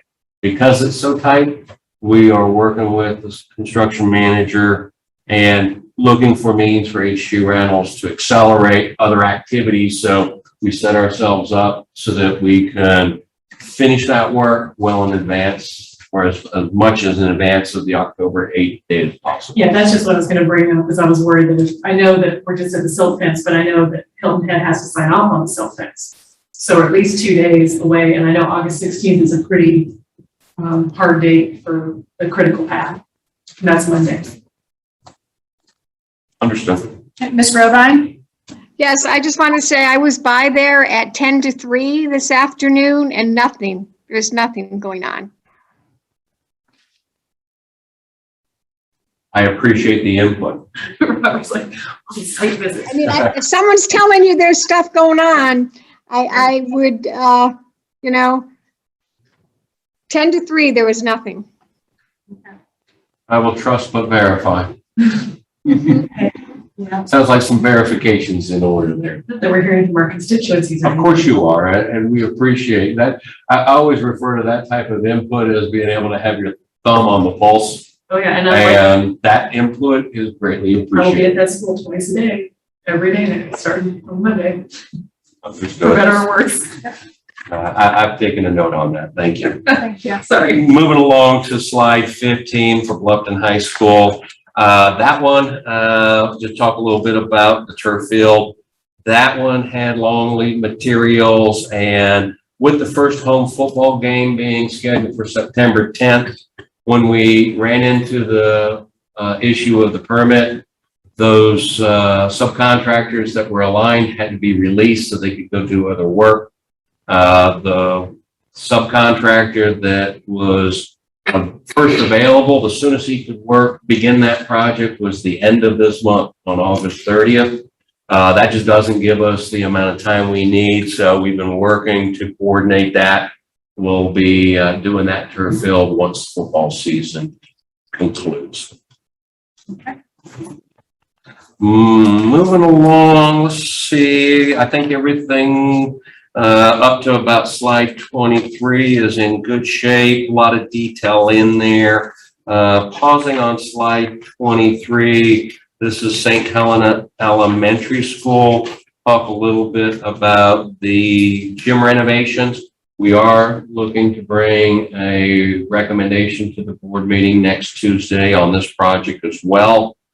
We are finalizing the GMP. We've reviewed it a few times. We are still finding the need to make some minor corrections. The HG Reynolds is making that. Perhaps after the end of this meeting, it'll be back so that we can finalize it. My goal is to prepare the amendment tomorrow and have the finalized recommendations so that that can be put into board documents in a timely manner. We will be looking at use of contingency, probably in the range of around 400 to 500,000. This is a FY 2022 8% capital project, and looking at available contingency from that fiscal year, there's $1 million available in that contingency. One of the things that we are looking at, and whether or not I can get this rolled in, we've had some input from the stakeholders out at the school.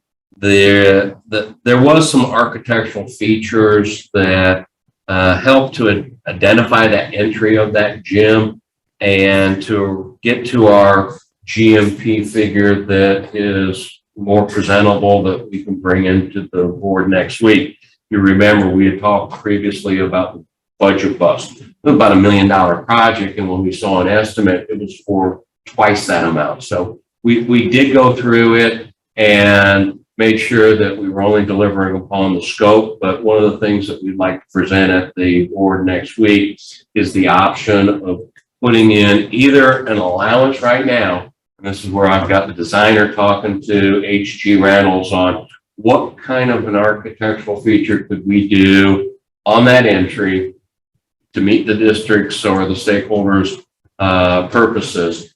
But if we can't put a realistic allowance number on it, I'll be bringing in a recommendation without that in it, but it can be done at a later date, which means we have to evaluate that. But what we're trying to do is find out, is $100,000 or $150,000 type of allowance going to achieve what we want to achieve? And if it is, and we all feel comfortable with it, you'll hear that at the board meeting that that's included. If it's not, you'll hear that we weren't comfortable and that we'll revisit that just as soon as possible. And if I can just add, the only reason we're bringing it forward, if we don't have that question answered, is we're wanting to lock in prices on everything else. All right, don't see any questions? All right, once again, moving along through the slide, show things are in really good shape. Talk a little bit about slide. I couldn't get my finger to work. I apologize, Madam Chair. I couldn't get my button to work. But I did have a question. Yes, sir. Go ahead. Okay. So basically, you're saying that when y'all went out to the school, what the community and the staff wanted is you will present that to the board as well to possibly get done, but that would be an additional to what they were originally to get done. Is that what you're saying? If I understand the question correctly, what we are planning to bring next week would not be the version of the guaranteed maximum price that included the entry vestibule that you may be speaking of. Is that what you're speaking of, Mr. Smith? Yes, sir. Yeah, that was the one that you heard earlier resulted in us really having a significant budget overrun on a $1 million project, seeing figures closer to $2 million. The team did not feel comfortable moving forward with that. So as you heard last month and at the board meeting last week when I was giving the June update because of schedules, that we had talked about what we were making modifications of to better control the costs on this project. The cost will still, will require contingency use, but as I said, I think we could find some middle ground by utilizing the talents of the designer and the construction manager and the possible use of an allowance so we can lock it in. And then the team, that's one of the beautiful things about this delivery model by having an architect and a CM. Those type of conversations can take place and we can find out, that is a good allowance figure. So it will allow us to put it under contract, lock in the scope, and then have those solutions on the modified entry developed and bought into. Right. So once again, I heard basically what you said, but my question again is basically you're saying that you're gonna come up with something to kind of condense to basically meet in the middle. Is that correct? To meet in the middle to middle ground. Yeah, I think what you heard me say is that we'd like to do a little bit more to help bring some architectural features to that entry of that gym. And that's what we would be looking to accomplish when we're in front of the board next week. And in the event that we can't get to a appropriate allowance number to include, then we would not include that recommendation at this time, but we would share that that is still being explored and that our intent would be to look to make that type of change as soon as possible. Thank you. You're welcome.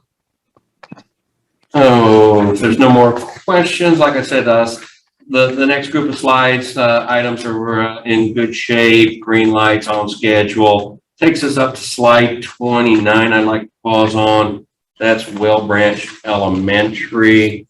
We have a yellow traffic light associated with the elementary. We began the facade work. And when we began doing that, with the change in administration out there, as well as others in the community, we started to hear some concerns being raised over the facade and color selection. And what we wanted to do was just pause it briefly. Let's go look at it, investigate, what options we may have. But we don't want to leave it on the back burner for very long. We want to move it back to the front burner and move forward with it. But because we're going through this evaluation, I wanted to make it transparent to everybody that that was occurring. Can I ask a clarification or so it says it's 70% complete. So are you talking about looking at the colors for the next 30%? Or are you talking about taking down what we've already done and redoing it? It would be more revisiting the color selection that's applied to the facade that's 70% complete. Okay. Mr. Smith? My question, you said, did I hear you said that you heard some feedback from the community? Yes, sir. Did y'all have a community meeting or how'd you receive that? That would be through, mainly staff members at that building, and people that they had been talking to, and actually also staff members at the district office. There was no official meeting. It's just information that we were receiving from multiple parties associated with the elementary school. Okay, so you're saying that basically just different staff members and district personnel basically informed you that the community was not happy, and that's what y'all made the decision on. Yes. Okay, but there was no actual community meeting or nothing that took place that y'all got that information from. That is correct. Okay, thank you. Well, moving along, talk briefly about Well Branch Middle School roofing project, slide 32, Robin. Availability of roof insulation. Another one of the challenges with long lead items currently. We are looking to coordinate performing that work during non-school hours. If you recall, at the July 14th Operation Committee meeting, we shared that the completion date had moved to Q4 of 2021. We are still on target. That is still not changed with this monthly's update. Briefly about project closeouts. We continue to drive forward with work. So much of this is just so close to getting across the finish line.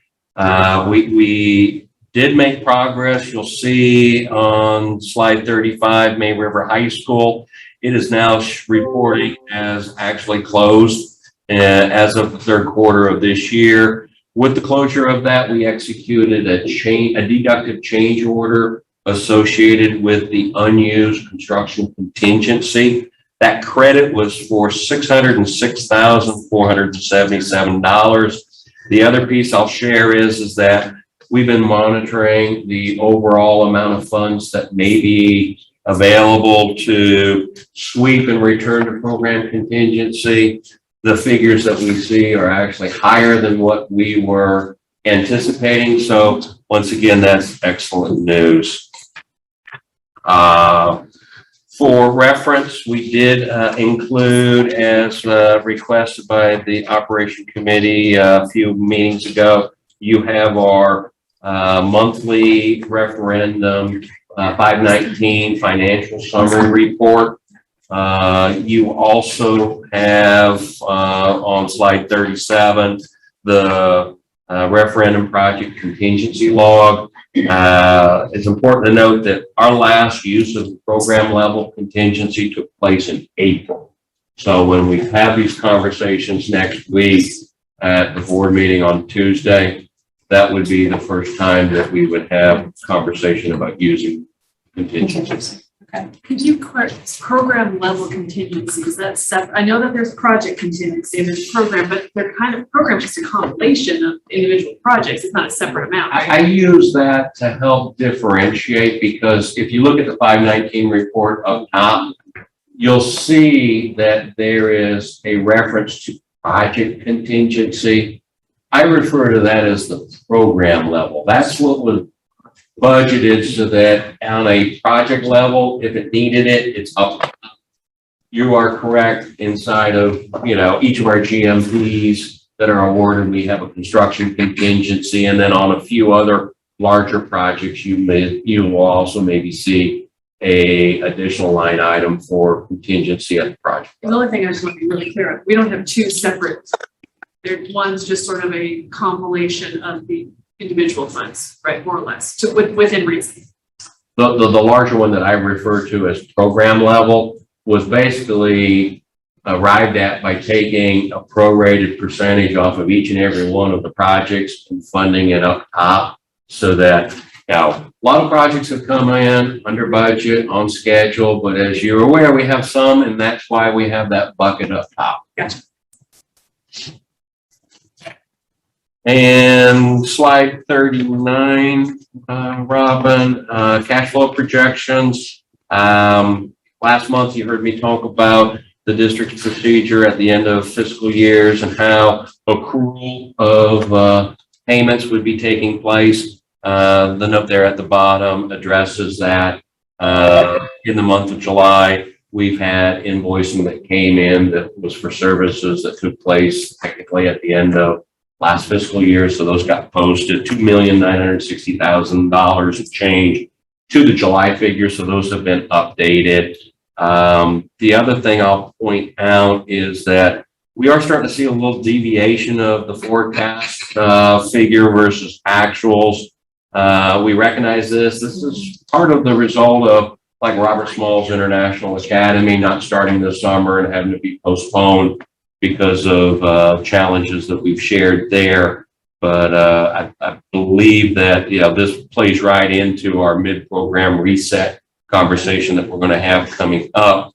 I'll do slide 41. You heard earlier during the Robert Smalls, we will be going back out to the community to coordinate a outreach, bringing them up to speed fully on decisions that have been made as well as the schedule so that they're aware of it. And I guess before I pause, I'd like to do a handout.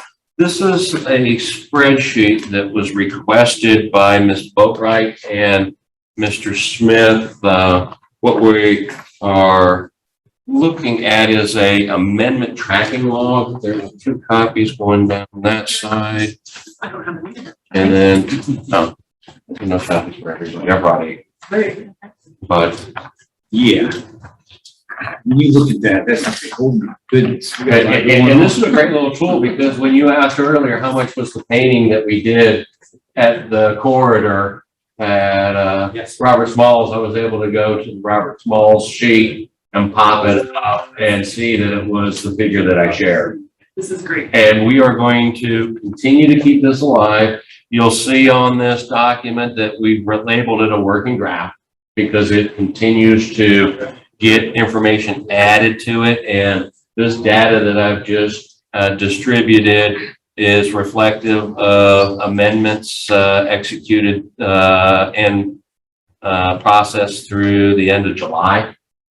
So going forward, I'd like to think that we can share this same updated spreadsheet.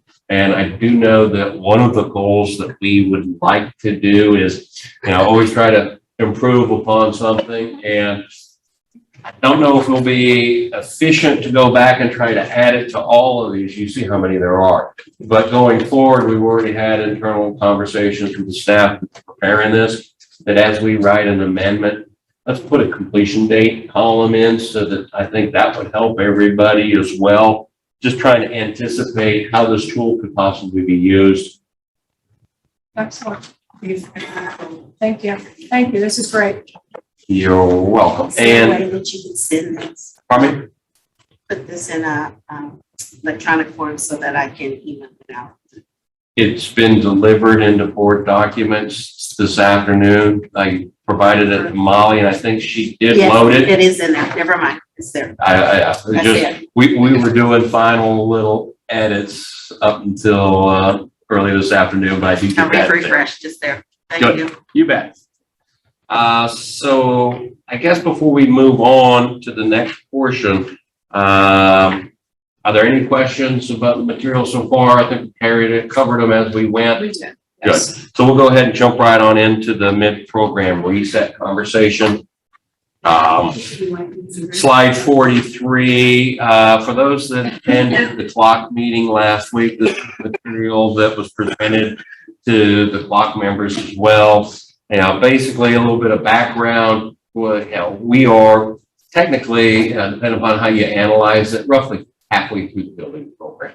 You heard me mention earlier that when we pick up the award next week, Robert Smalls, how that would jump up to a higher figure.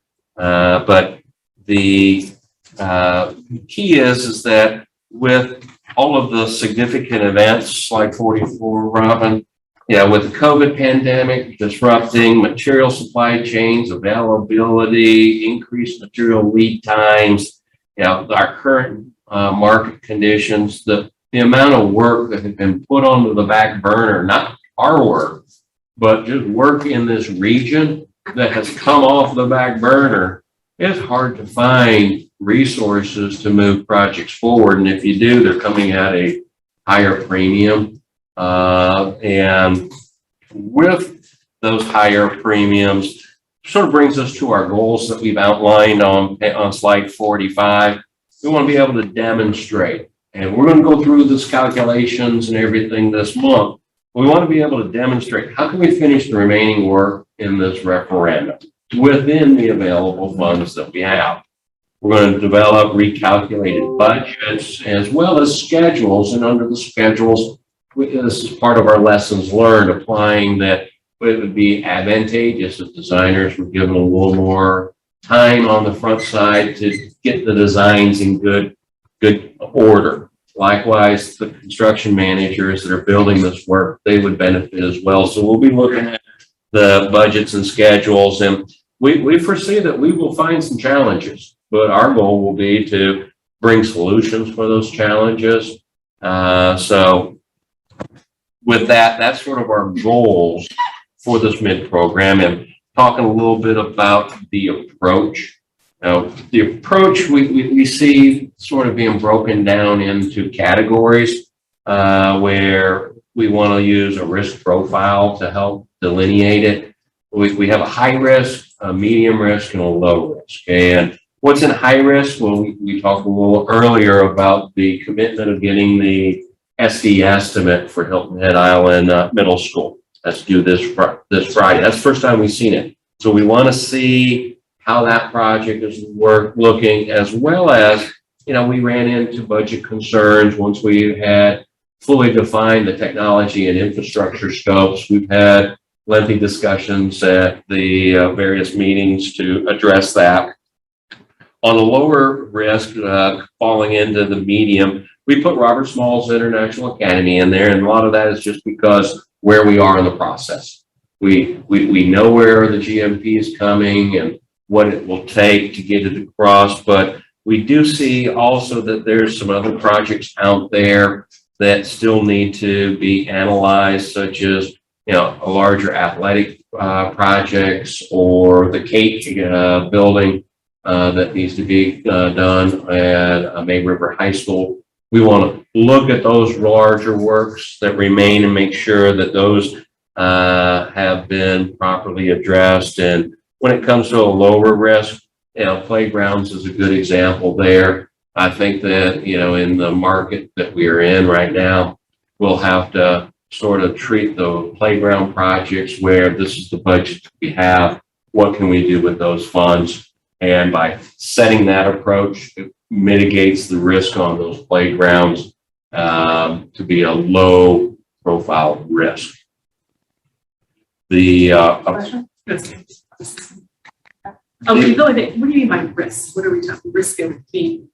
The risk is, we have a budget right now. Is that budget going to be adequate for the market conditions, for the scope that you have to deliver? So what we're wanting to do is analyze those components to see where we are with what funds remain and the time that remains, and to sort of plate into that under the technology infrastructure evaluations. We've got enough work from our year one and early year two projects to be able to arrive at some current cost per square foot figures, as well as analyzing it on a cost per teaching space.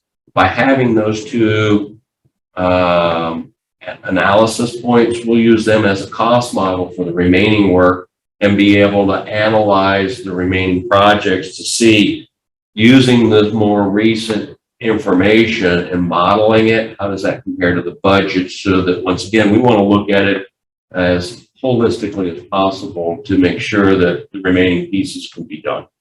So when you say something's high risk, is it high risk of having extensive value engineering?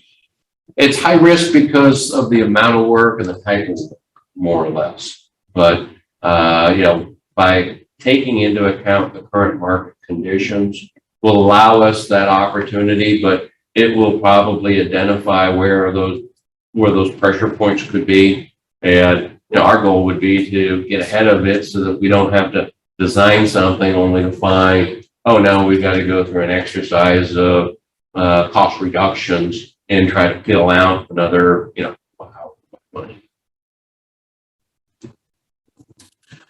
So with that, we talked also about Robert Smalls and the medium risk. You heard me talk about the early steel package. You also heard me talk about the recommendation that's coming forward, whether or not we have board input on the multi-purpose. You heard also about how we're approaching the athletic fields and the concession.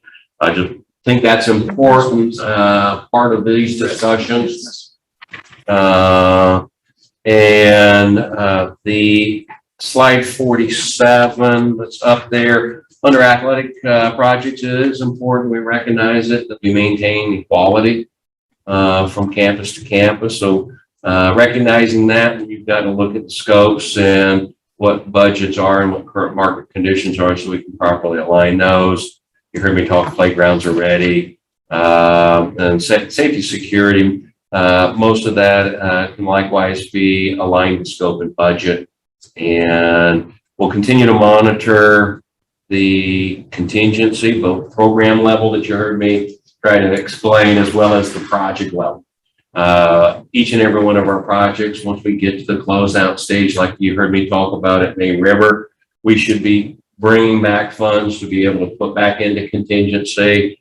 And knowing that each GMP that we award has a 5% contingency in it, we are seeing most of those not utilizing half of that amount. So we're very optimistic currently that those projects that are underway, when they close out, we'll be able to return funds. And that'll be part of what we model as we go through this program reset. We do have a schedule on slide. Yes, ma'am. Before we move on? So, but basically, as I understand, this is just sort of a preliminary look, and you're going to come back in September with what's much done. Yeah, that's part of the schedule piece right there. That last week we shared this information with the clock and received input from them. I thought that their input was that they view this as a favorable exercise to perform and very timely as well. We're here today discussing it in front of the operation committee, and because of how we bring information from this committee to the full board, this would be, if the pleasure of the operation committee is to do this at the full board next Tuesday, I'll be ready to do that as well. We are working on it as we speak. We will be bringing a preliminary reset report for the clock. We want to bring the full reset to the operation committee and board first. So it's a good thing to let them know how things are shaping up, but we think it's more important that our client, the board, receives this information and has the opportunity to ask questions and understand the information that's being shared. So with that, I'll say that this concludes the mid-program reset and be glad to open it up for questions. I don't see any hands up. The only question I have is on page 47. And under athletic projects, you say maintain quality and work with schools to align the scope of the budget. I think I would like to see that also with playgrounds and safety and security, to maintain a quality. You know, that we don't see that one school has a playground because they got the money first, that their playground's fabulous, and then in other schools is not. The playground money coming out of the referendum, we have budgets for those, and I have to go back and double check, but none come to mind that we went above and beyond the funding amount for the playground. Each of the remaining projects that still have playground work to come forward, they have individual budgets as well, just like the earlier projects. And what our goal would be is just to be able to set it so that you stay within your funds like the other earlier projects did. You can see some differences from site to site, and I understand your question. Yeah. I think we ought to add it. We'll add the maintaining quality. That should be. That's going to be what the community is going to Exactly. Exactly. Okay. We'll have some. Well, it just sends more of a message, like, because with you explaining that, you know, there already is the plan, it's still in the budget, we're not going to change any of that, and that's what was agreed upon. That's not kind of how I was reading this. Okay. So I think that I appreciate the input, and we'll be glad to look at it from that perspective. Okay. Good input. No, and thank you for everything you provided. There's a healthy discussion today. Yeah, thank you very much.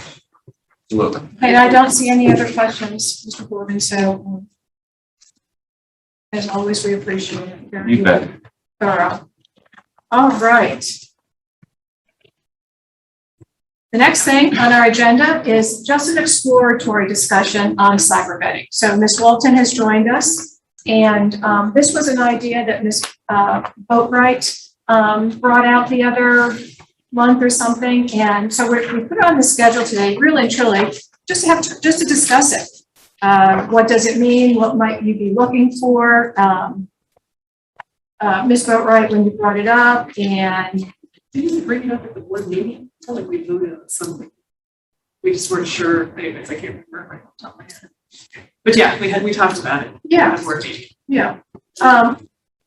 You know, what is it the board, and so we brought it to the committee level saying, hey, let's kind of flesh it out here. Let's talk to Ms. Walton about what our processes are right now and where we think that something like this could fit into the process. So would you like to start with a specific question or have Ms. Walton just kind of say, okay, well, this is how we vet, just to start with? Dealer's choice, Ms. Walton. Would you like to go first, or do you want me to?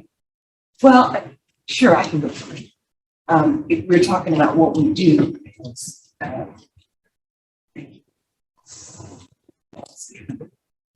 when we're looking at candidates, I believe we talked a little bit.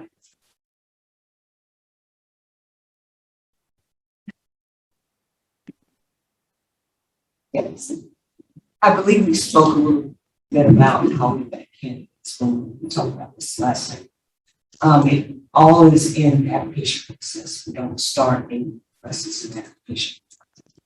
And from that application, we get questions asked, then we review references before we can report.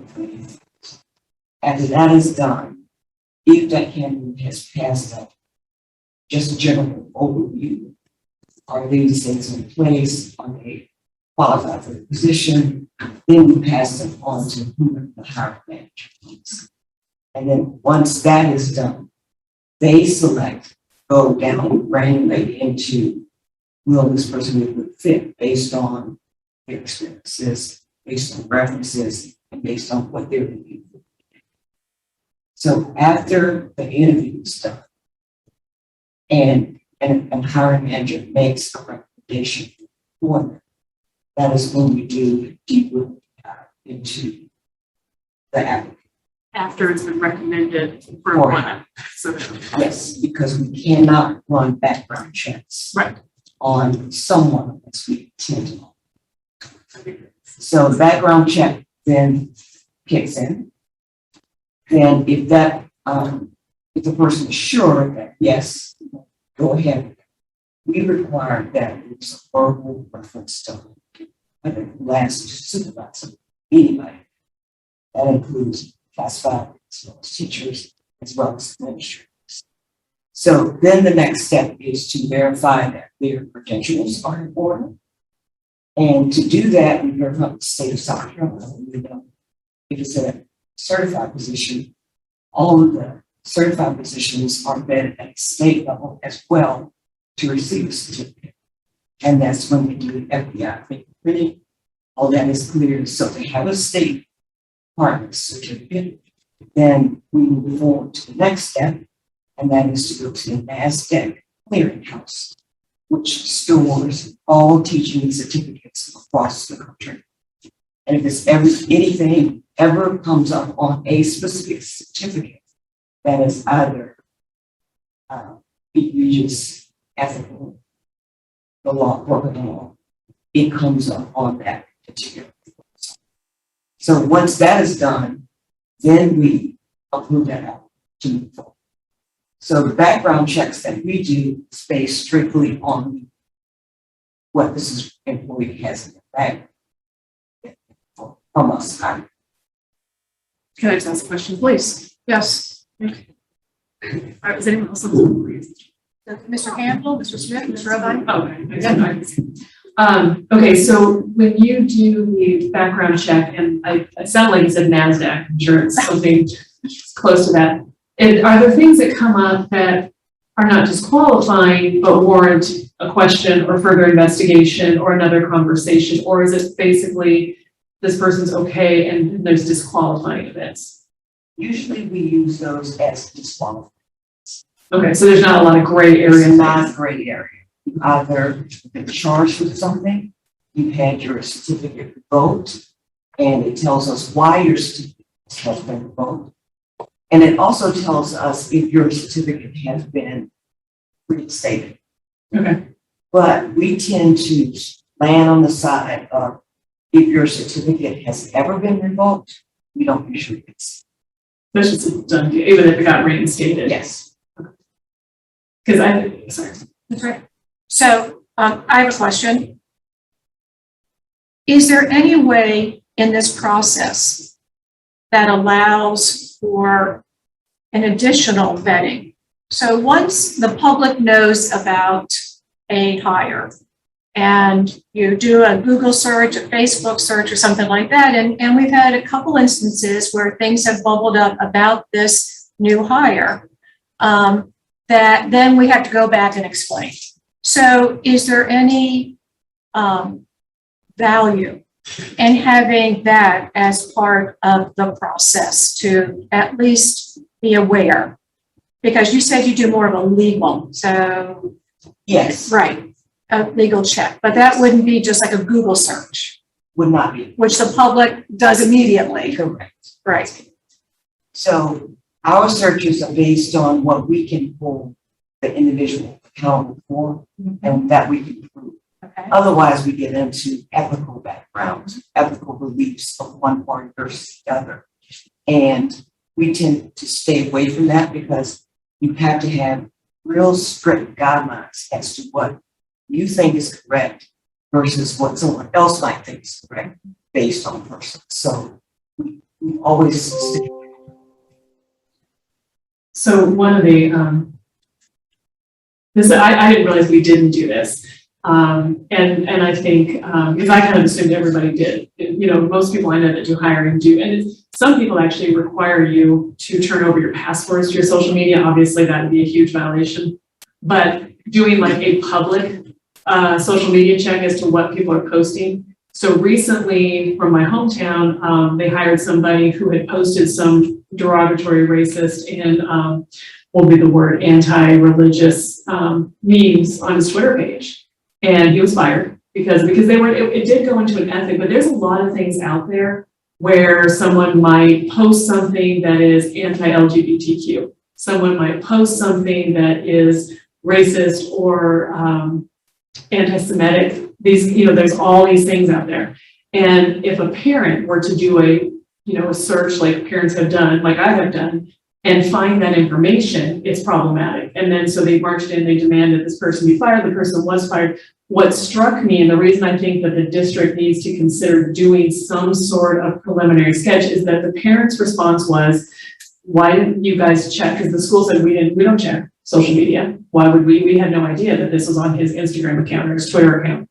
And they said, well, either that's incompetence or we're lying, we don't believe you. So that's because parents, that's how we are communicating. That's how our children are communicating, is the Twitter and the Instagram, Twitter, Instagram, Snapchat, Discord, ones that I don't even know about. So I just feel like if we are going to find ourselves in a bad spot here, if we don't at least have some sort of program to check and make sure that someone hasn't posted something that is massively offensive to one group of people or our students. And it's so prevalent right now. Well, I can't argue that one way or the other. But what I can say is we did just a preliminary look to see if there is a company that does cyber thing. And there's not a company that does it.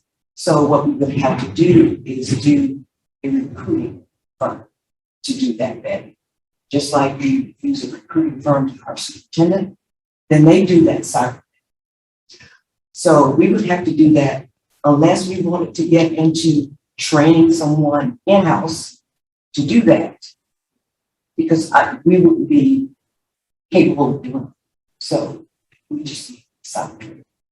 Yeah, I think if we had like parameters, like we should at minimum check these 10 social media. I mean, there's no way we could ever check every possible obscure 4chan account under an alias, right? But it's more sort of the publicly available Facebook, Instagram, Twitter, that, you know, I think would be that we could develop some sort of standard that just like in a reference check, you just pop that person's name into those, whatever we've determined to be kind of the mainstream social media accounts. And at least we have that covered, that we knew, because sometimes it may be that there's a in fact, there have been misunderstandings, where if you go back to that person and say, why did you post that? And they said, oh, I didn't mean that. You can address it before it becomes outrage. That is true. And you also have to think about your current employees. So if you're going to do that for someone before you hire them, what are you going to do with your current employee as Facebooks, they make posts, and they say derogatory things, and what's going to be the standard for them when that comes up? Well, I'm hoping we do some sort of training on. Of course we do. Yeah, so that We would do training every year. We tell them Yeah. what they can't do, but it still happens. Right. So we have to go both ways. We'll see. No, this is a discussion. Okay, just let me know if you. No, I mean, I will jump in, believe Okay, me. perfect. Right, okay. So I want to think, you know, a parent can understand that, like, let's say they find out that their teacher posted something hateful that they take offense to, and they bring it to the district. We've had the training, the person who posted broke the rules, you know, or there's some sort of a process where we determine whether or not that broke the rules of the training that we have. That would be understandable. I think it's the fact that we don't have any ideas. We bring these people into the district, what social media might be coming with them, because I will say, that's the first thing parents do is check their social media. Well, if certainly if that's the way you want to go, I would think that we would have to have some people advice on how we make that step. I don't think we can, as an HR department, make that step and advise. Oh, I would agree. I think it's something more that we would need to reach out and figure out what would be a good plan. I just think if we don't do something, if we don't take proactive action on it, we will be facing at some point a situation. I think the expectation of the public is surprised if it's not done. Right. You know, because it is being done in business. College admissions. Absolutely, it's being done everywhere. So, you know, it might be interesting to see if there are any other HR departments, you know, what they do. Do they do anything in Like along this Greenville line? or, Yeah, you know, or something. yeah. And just to reach out, I mean, I know not now with. This is we'll bring up the next hiring topic. season. But no, but this is just should be an ongoing discussion of let's gather some information, like you just suggested, that one way to do it is to get a recruiting firm. Well, there's got to be other options. Another option you said was perhaps having someone in-house add that responsibility, but what does that look like? So this has many dimensions to it. It has a legal dimension, it has an ethics dimension, it has a practicality dimension, but I do think it's worth pursuing, because I can tell you this is absolutely the expectation of our communities. That you mean there wasn't even a Google search on this person's name? And look what I spent 5 minutes and look what I found. I think it's worthwhile exploring. Well, I do know that some districts have in-house investigators Okay. that do nothing but check references, check letters that employees write. So that's not, but you put investigators together, totally separate and apart from what we do in HR, and they just investigate. So you hire 500 people, they go through all 5. Okay. Interesting. Yeah, I don't think this is, you're right. I don't think this is something we hand off to the HR department. It's more in partnership with what the community, our constituents are expecting, and what we are currently doing, and what maybe we can do to head off having a bunch of angry parents at a board meeting and cops being called. Right. So maybe at a future time, after everybody has a breath and can take a breath, maybe there could be some outreach to some of the other HR departments in the state and just ask how they handle it. Well, I've talked to some of them. Okay. Some of them do just brief checks. Yeah. And then some don't. Okay. They just say, no, we don't do that. Oh, thank you. Ms. Robine? Yes, are we asking about every single employee, or are we focusing on administrative employees? That's a great question, and that's what this conversation's about. What would be your recommendation? What are your thoughts on it? Well, I have to say, I think if we did it with every single employee, it becomes quite cumbersome. But then I also have to say that, there are classified employees that work one-on-one with students, and many have opportunities to impart their viewpoints or their feelings about particular subjects, may be about, LGBTQ or, those types of things that would not necessarily be appropriate. And, if we saw them espousing those things on Facebook, I also think that perhaps some levels of employees are more likely to do that. So I don't know. I think it's a big can of worms. I think that doesn't mean it shouldn't be open, but I think it's a big can of worms. Mr. Smith? To some degree, I will agree with Mrs. Robine, but also one of my questions will be what will be the gray area? Because to some degree, you would have to be careful that going to people's that we just don't go down a slippery slope way. That's one of the things that concern. Yeah. Okay. Ms. Boatright? So do we have a policy in place about what is acceptable speech, right?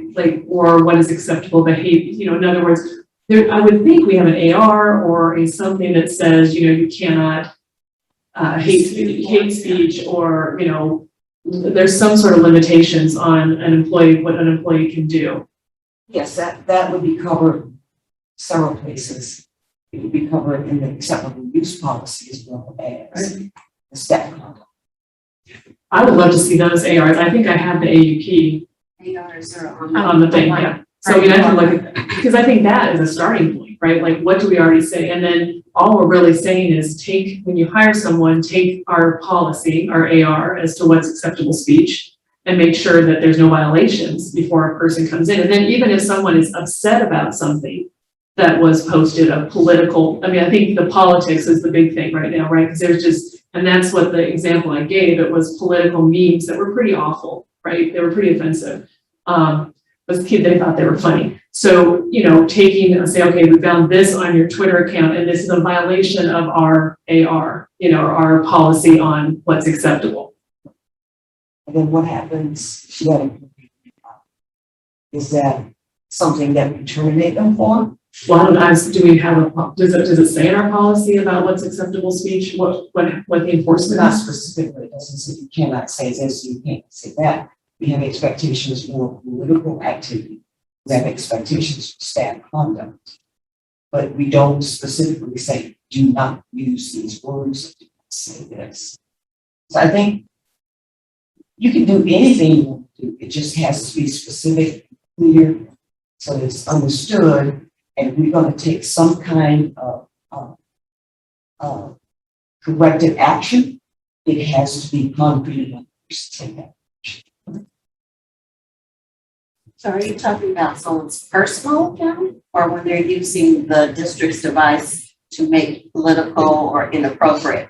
But if they're using their own personal Facebook or Twitter account and they spill their belief. There's a line, right? And I'm not saying that I would sit here and tell you what the line is. We know there's a line because we had an incident where a basketball team made a very offensive post. Right. And if it had been a teacher, I would imagine there would have been some sort of disciplinary action, right? So there's a line somewhere in there. I don't think that we should censor people's political beliefs, but I think that what I see right now on social media, there's some awful, awful stuff. And I would hate to see my child's teacher saying something like that. And I will say that as a parent, if I were to go on my teacher's social media account, my son's teacher, and find out that they had this viewpoint, I would bring that to the school board and be like, what are you doing about this? Because I am trusting you with the care and concern of second graders. And so, but I don't think that, but I think there is a line, because somewhere between that and someone saying, you know, voting for a particular, I voted for this candidate, but there has to be a point at which we would say this is unacceptable behavior for, and this goes beyond new hires. The thing is, when we announce a new hire, especially administration, first thing the community does is check their Facebook page. Right, and their Google, and And their Twitter. then, right, and then it's like, how did you guys not know this? How could you have not known this? Right, so do you have a recommendation for the next step? I think what I might recommend is that we review those ARs that talk about what we consider acceptable and see maybe where that would be something that would have a policy, a yardstick that we would look at in terms of social media, because we already are doing something like that. If we already have these ARs, we're just expanding it into social media. So, And are you? I can't tell you, we do not have a social media policy. You know, we have been discouraged legally from doing that. okay, well, that would be the next thing. But this might be the time that people look at it. Look at it. Well, and also too, I think that there are two different parts to this. One, the new hires, and then one, the current employees. And to tackle them both at the same time, it is huge. So, because I think we kind of got blended there. In my opinion, this started out as a conversation for new hires. Yeah. Okay. And so maybe we could just kind of look at those separately. Maybe we can get Ms. Cartledge look at the ARs for sure, just to see if there's a basis for a new hire. What's acceptable? And What's not acceptable? Yeah. Have Ms. Cartledge join us to say, what are we getting ourselves into? What if we go down this road? So if we kind of went down that way, maybe not for the next meeting, but for the next one, to just kind of let us think about this a little bit more. Yeah, I'd like to do a little looking into it. Okay, all right, would that be amenable to you, Ms. Cartledge? Yes, and I was going to say, I want to check with the National School Boards Association, other school districts, and do some Westlaw research for us, and I'm happy to do that, and I'll be back next week. Okay, great. And so maybe, not for September, but maybe October timeframe, just to know that we're looking at it. Wonderful. Okay, thank you. And I'll share with Ms. Walton and talk with her. Thank you so much. Thanks. Okay, great. But again, this is not the wolf closest to the sled right now. It's not. Okay, Mr. Smith. Mr. Smith? Oh, well, I had two things. I was going to say also ARs are basically just told by the board, but basically the board is not over the ARs, correct? Correct. Right. That's So right. it's just more of an informative instrument. Right, exactly. And they're brought to us for information, but I do not know one staff member that does not take into account any thoughts or recommendations we might have. They've all been very open to that. So, but they are. But within saying that, to me, understanding what Mrs. Boatwright is saying is that she wants to look at the ARs and see whether she knows she's agreeing with it or possibly think that there may need to be something added. Then I think she's talking more of an OE of something of a board policy that which will direct staff or administration to follow versus saying an AR. First, it would be board. It would be more of a board push target market of what you could and cannot do versus an AR. And that's not what she's saying. And she can clarify that. But that was what I was kind of, I just wanted to put that out there. Yeah, just as clarification, I just was trying to inform myself as to what we are currently doing in this area. Okay. All right. Okay, as well, I'm not finished. As well. Okay, so you said you wanted to be informed of what we have out there already. Yeah. Is that what you're saying? Right.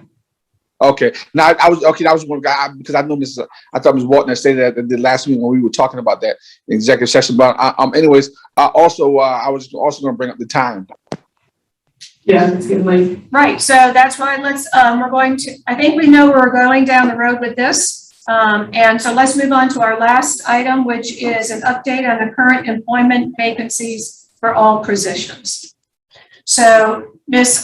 Walton has provided us with this list. And I believe last time at the last board meeting, there were 15 certified staff positions that were unfilled, and that was last week, right, Ms. Walton? That was last week. Right. And this is the same document that I share with you every month with the ratification. And as I always say, these numbers are fluid. Right. Because I have an update from 9:30 this morning. And since that, we've had 2 resignations. So these numbers change. And what you have to understand is when I gave you the 15 last week, what I give you today are not the same 15. Got it, okay. Because we hire positions, another position works. So that's where we are. Okay. So what you have in front of you here is I had this printed. You can see on the 10th, which was yesterday. Yes.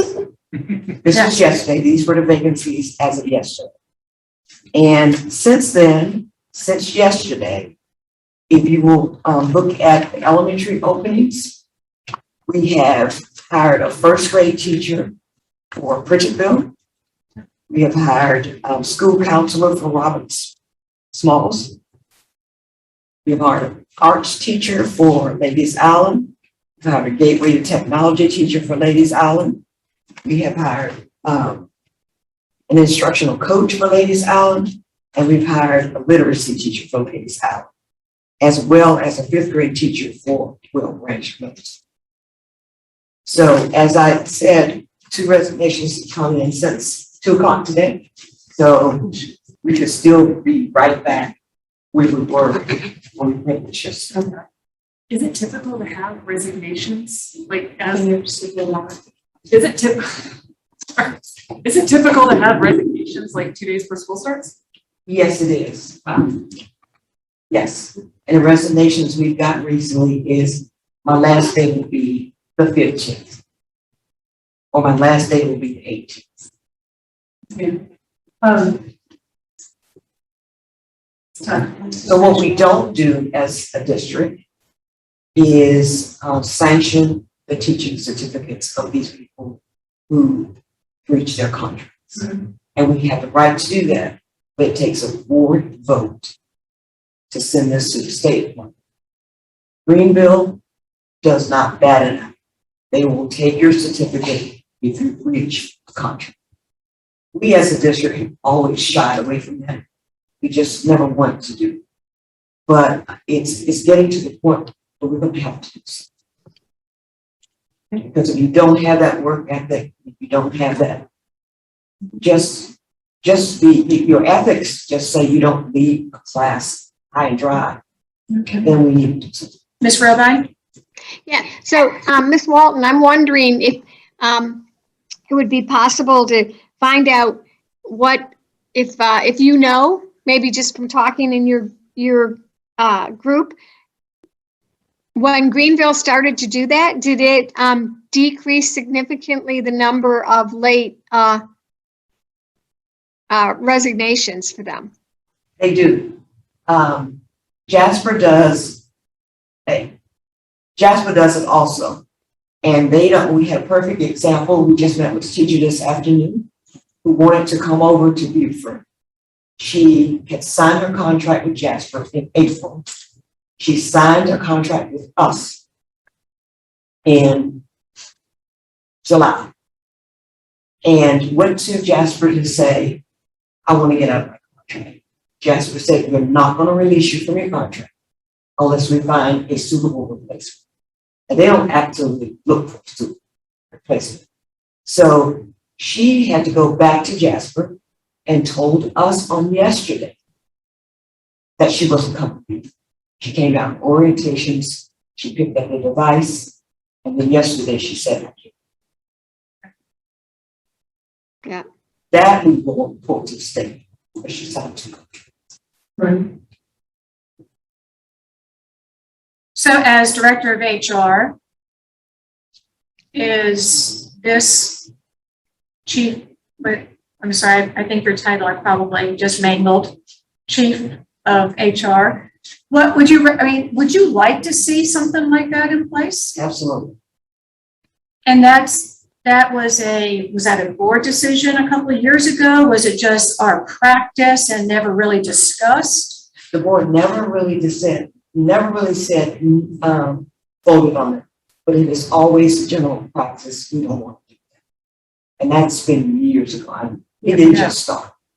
I thought we discussed this last year at our operations committee, and I think that we turned it down. If my memory serves me correctly, last year we didn't agree upon it at the operations committee meeting on last year. I think the same stuff, the same conversation came up within about the same time last year of opening of schools, and I don't think that we were comfortable enough with taking this to with moving forward with that, and I don't think that we did last year. Thank you for that, Mr. Smith.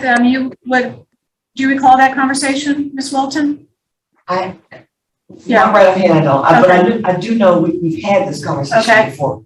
But specifically, I'm trying to recall that. Here. Yes. Yeah. Okay. Ms. Cushenberry? In stating the reason why that has been years practice has been the thought of not wanting someone to be in the classroom who didn't want to be there, holding them hostage. So that was the practice of years ago of why they did not do it, because they did not want someone in the classroom who really didn't want to be there. Right. Very interesting. I would recommend then this particular topic, we maybe add to a future topic. Okay, so to revisit it another time, but let's get back to, are there any questions about this? Yes, and first of all, I'd like to say, Mrs. Walton, that you have an amazingly difficult job. I mean, I've heard how hard it is to get teachers. I think also we're doing better than the state and the nation as far as hiring. And the other thing I think is tremendous is I don't see a single vacancy on here for nurse at a school. Is that true? That is true. Okay, that is. No, don't look with the teachers. Go look for classified staff. Okay, maybe I'm looking the wrong thing. Yeah, look for vacancies for classified staff. I didn't see your school nurse on here. There's one at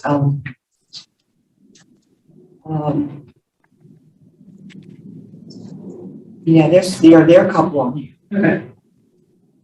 There's classified staff. We don't have Classified isn't on here. We don't have a classified. Oh. It's not on our list. It's administrators and certified staff. Okay. Well, I still think the fact that we have the majority of our schools have nurses is, huge. And I did want to follow up with you when we talked in executive session, and I don't think it's a violation. When we talked about like the career development facilitators, we don't have one in every high school. I don't think we do. I think the two new ones Yeah.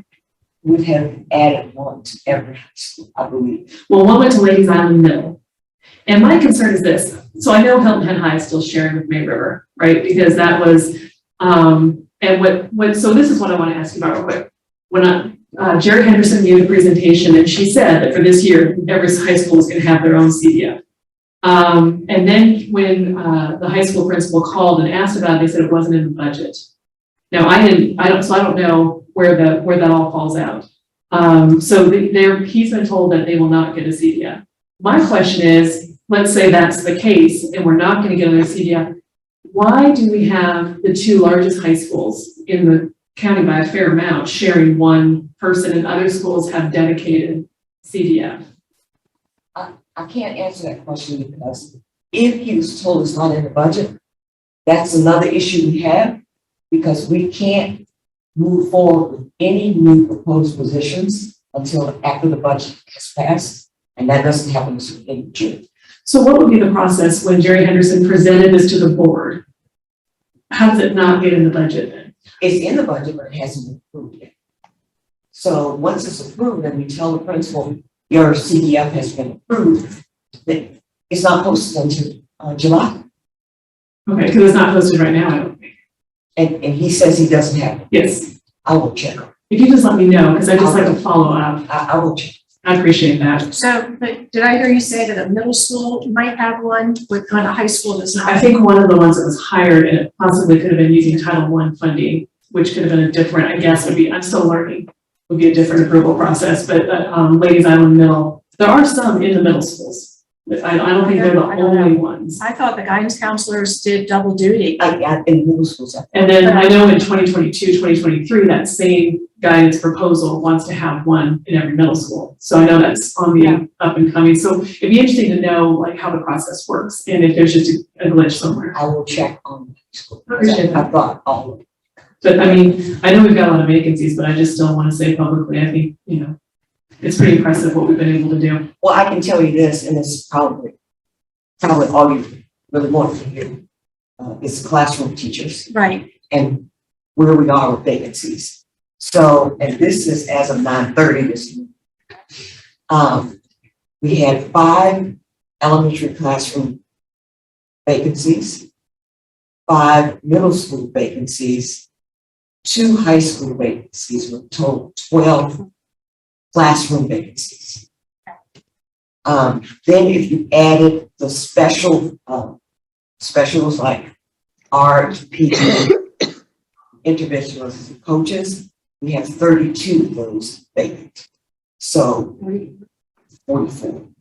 And then if you look at the schools, there are 32 schools. And at the elementary level, 11 of the 32 schools are fully staffed. Out of the 18, there are 8 middle schools, 4 of them are fully staffed. High schools are 6, 4 of them are fully staffed. And altogether, we have 19 fully staffed schools out of 32. So the next question, long-term subs for those classrooms, Monday, school starting Monday. So what's plan B? Well, they're already working on that. ESS has a system set up so principals can go and request long-term subs. They're already on. And we do have 35 international teachers. And that is something I think, what I would like to do from a board member perspective is what can the board do to, make your job easier, really? Performance teachers. Yeah. But I mean, as far as international, is there things that we can do? We need to go home now. Yes. But, topics to have further down about international students. 'Cause I know ESOL is a big issue for us. Did our retirement blitz turn into anything?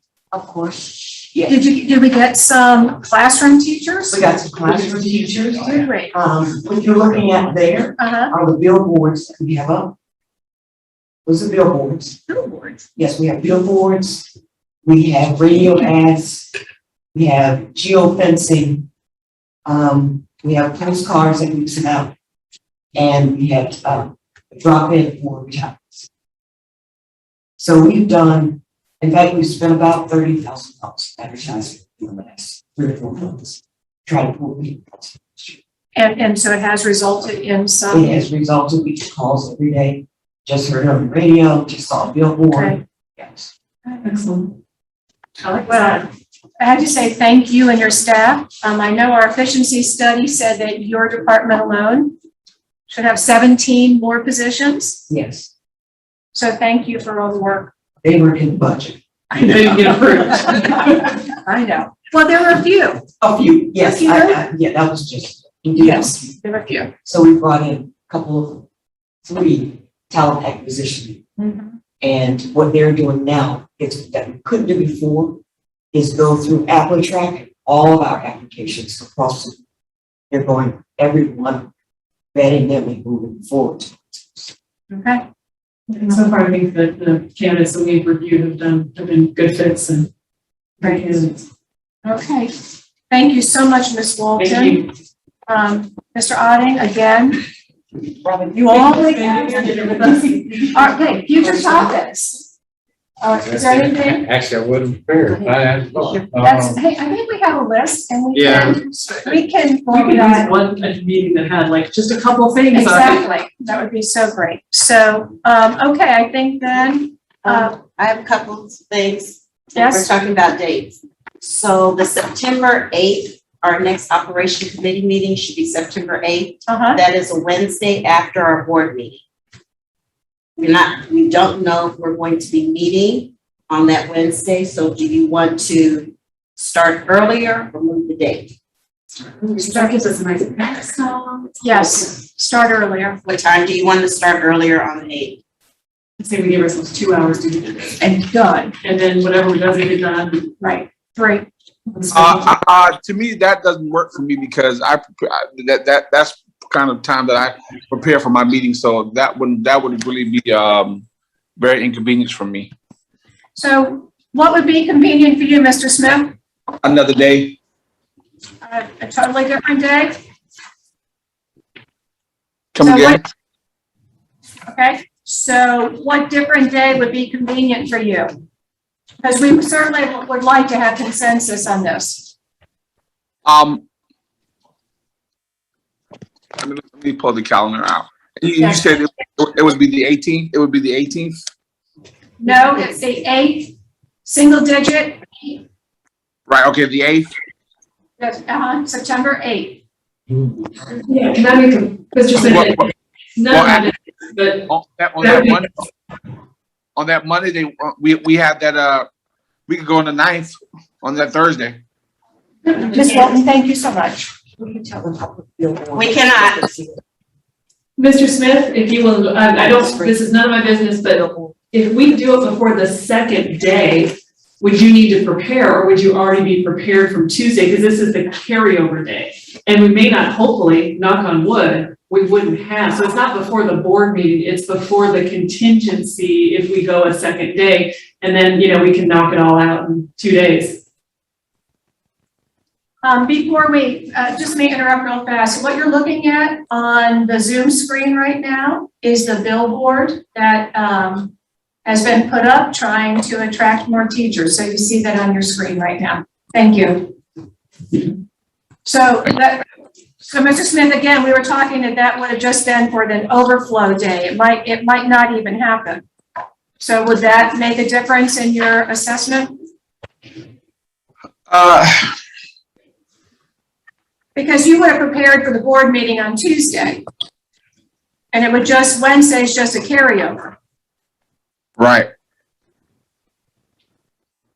Should we start at 3 o'clock on Wednesday? So Wednesday at 3 o'clock, September 8th?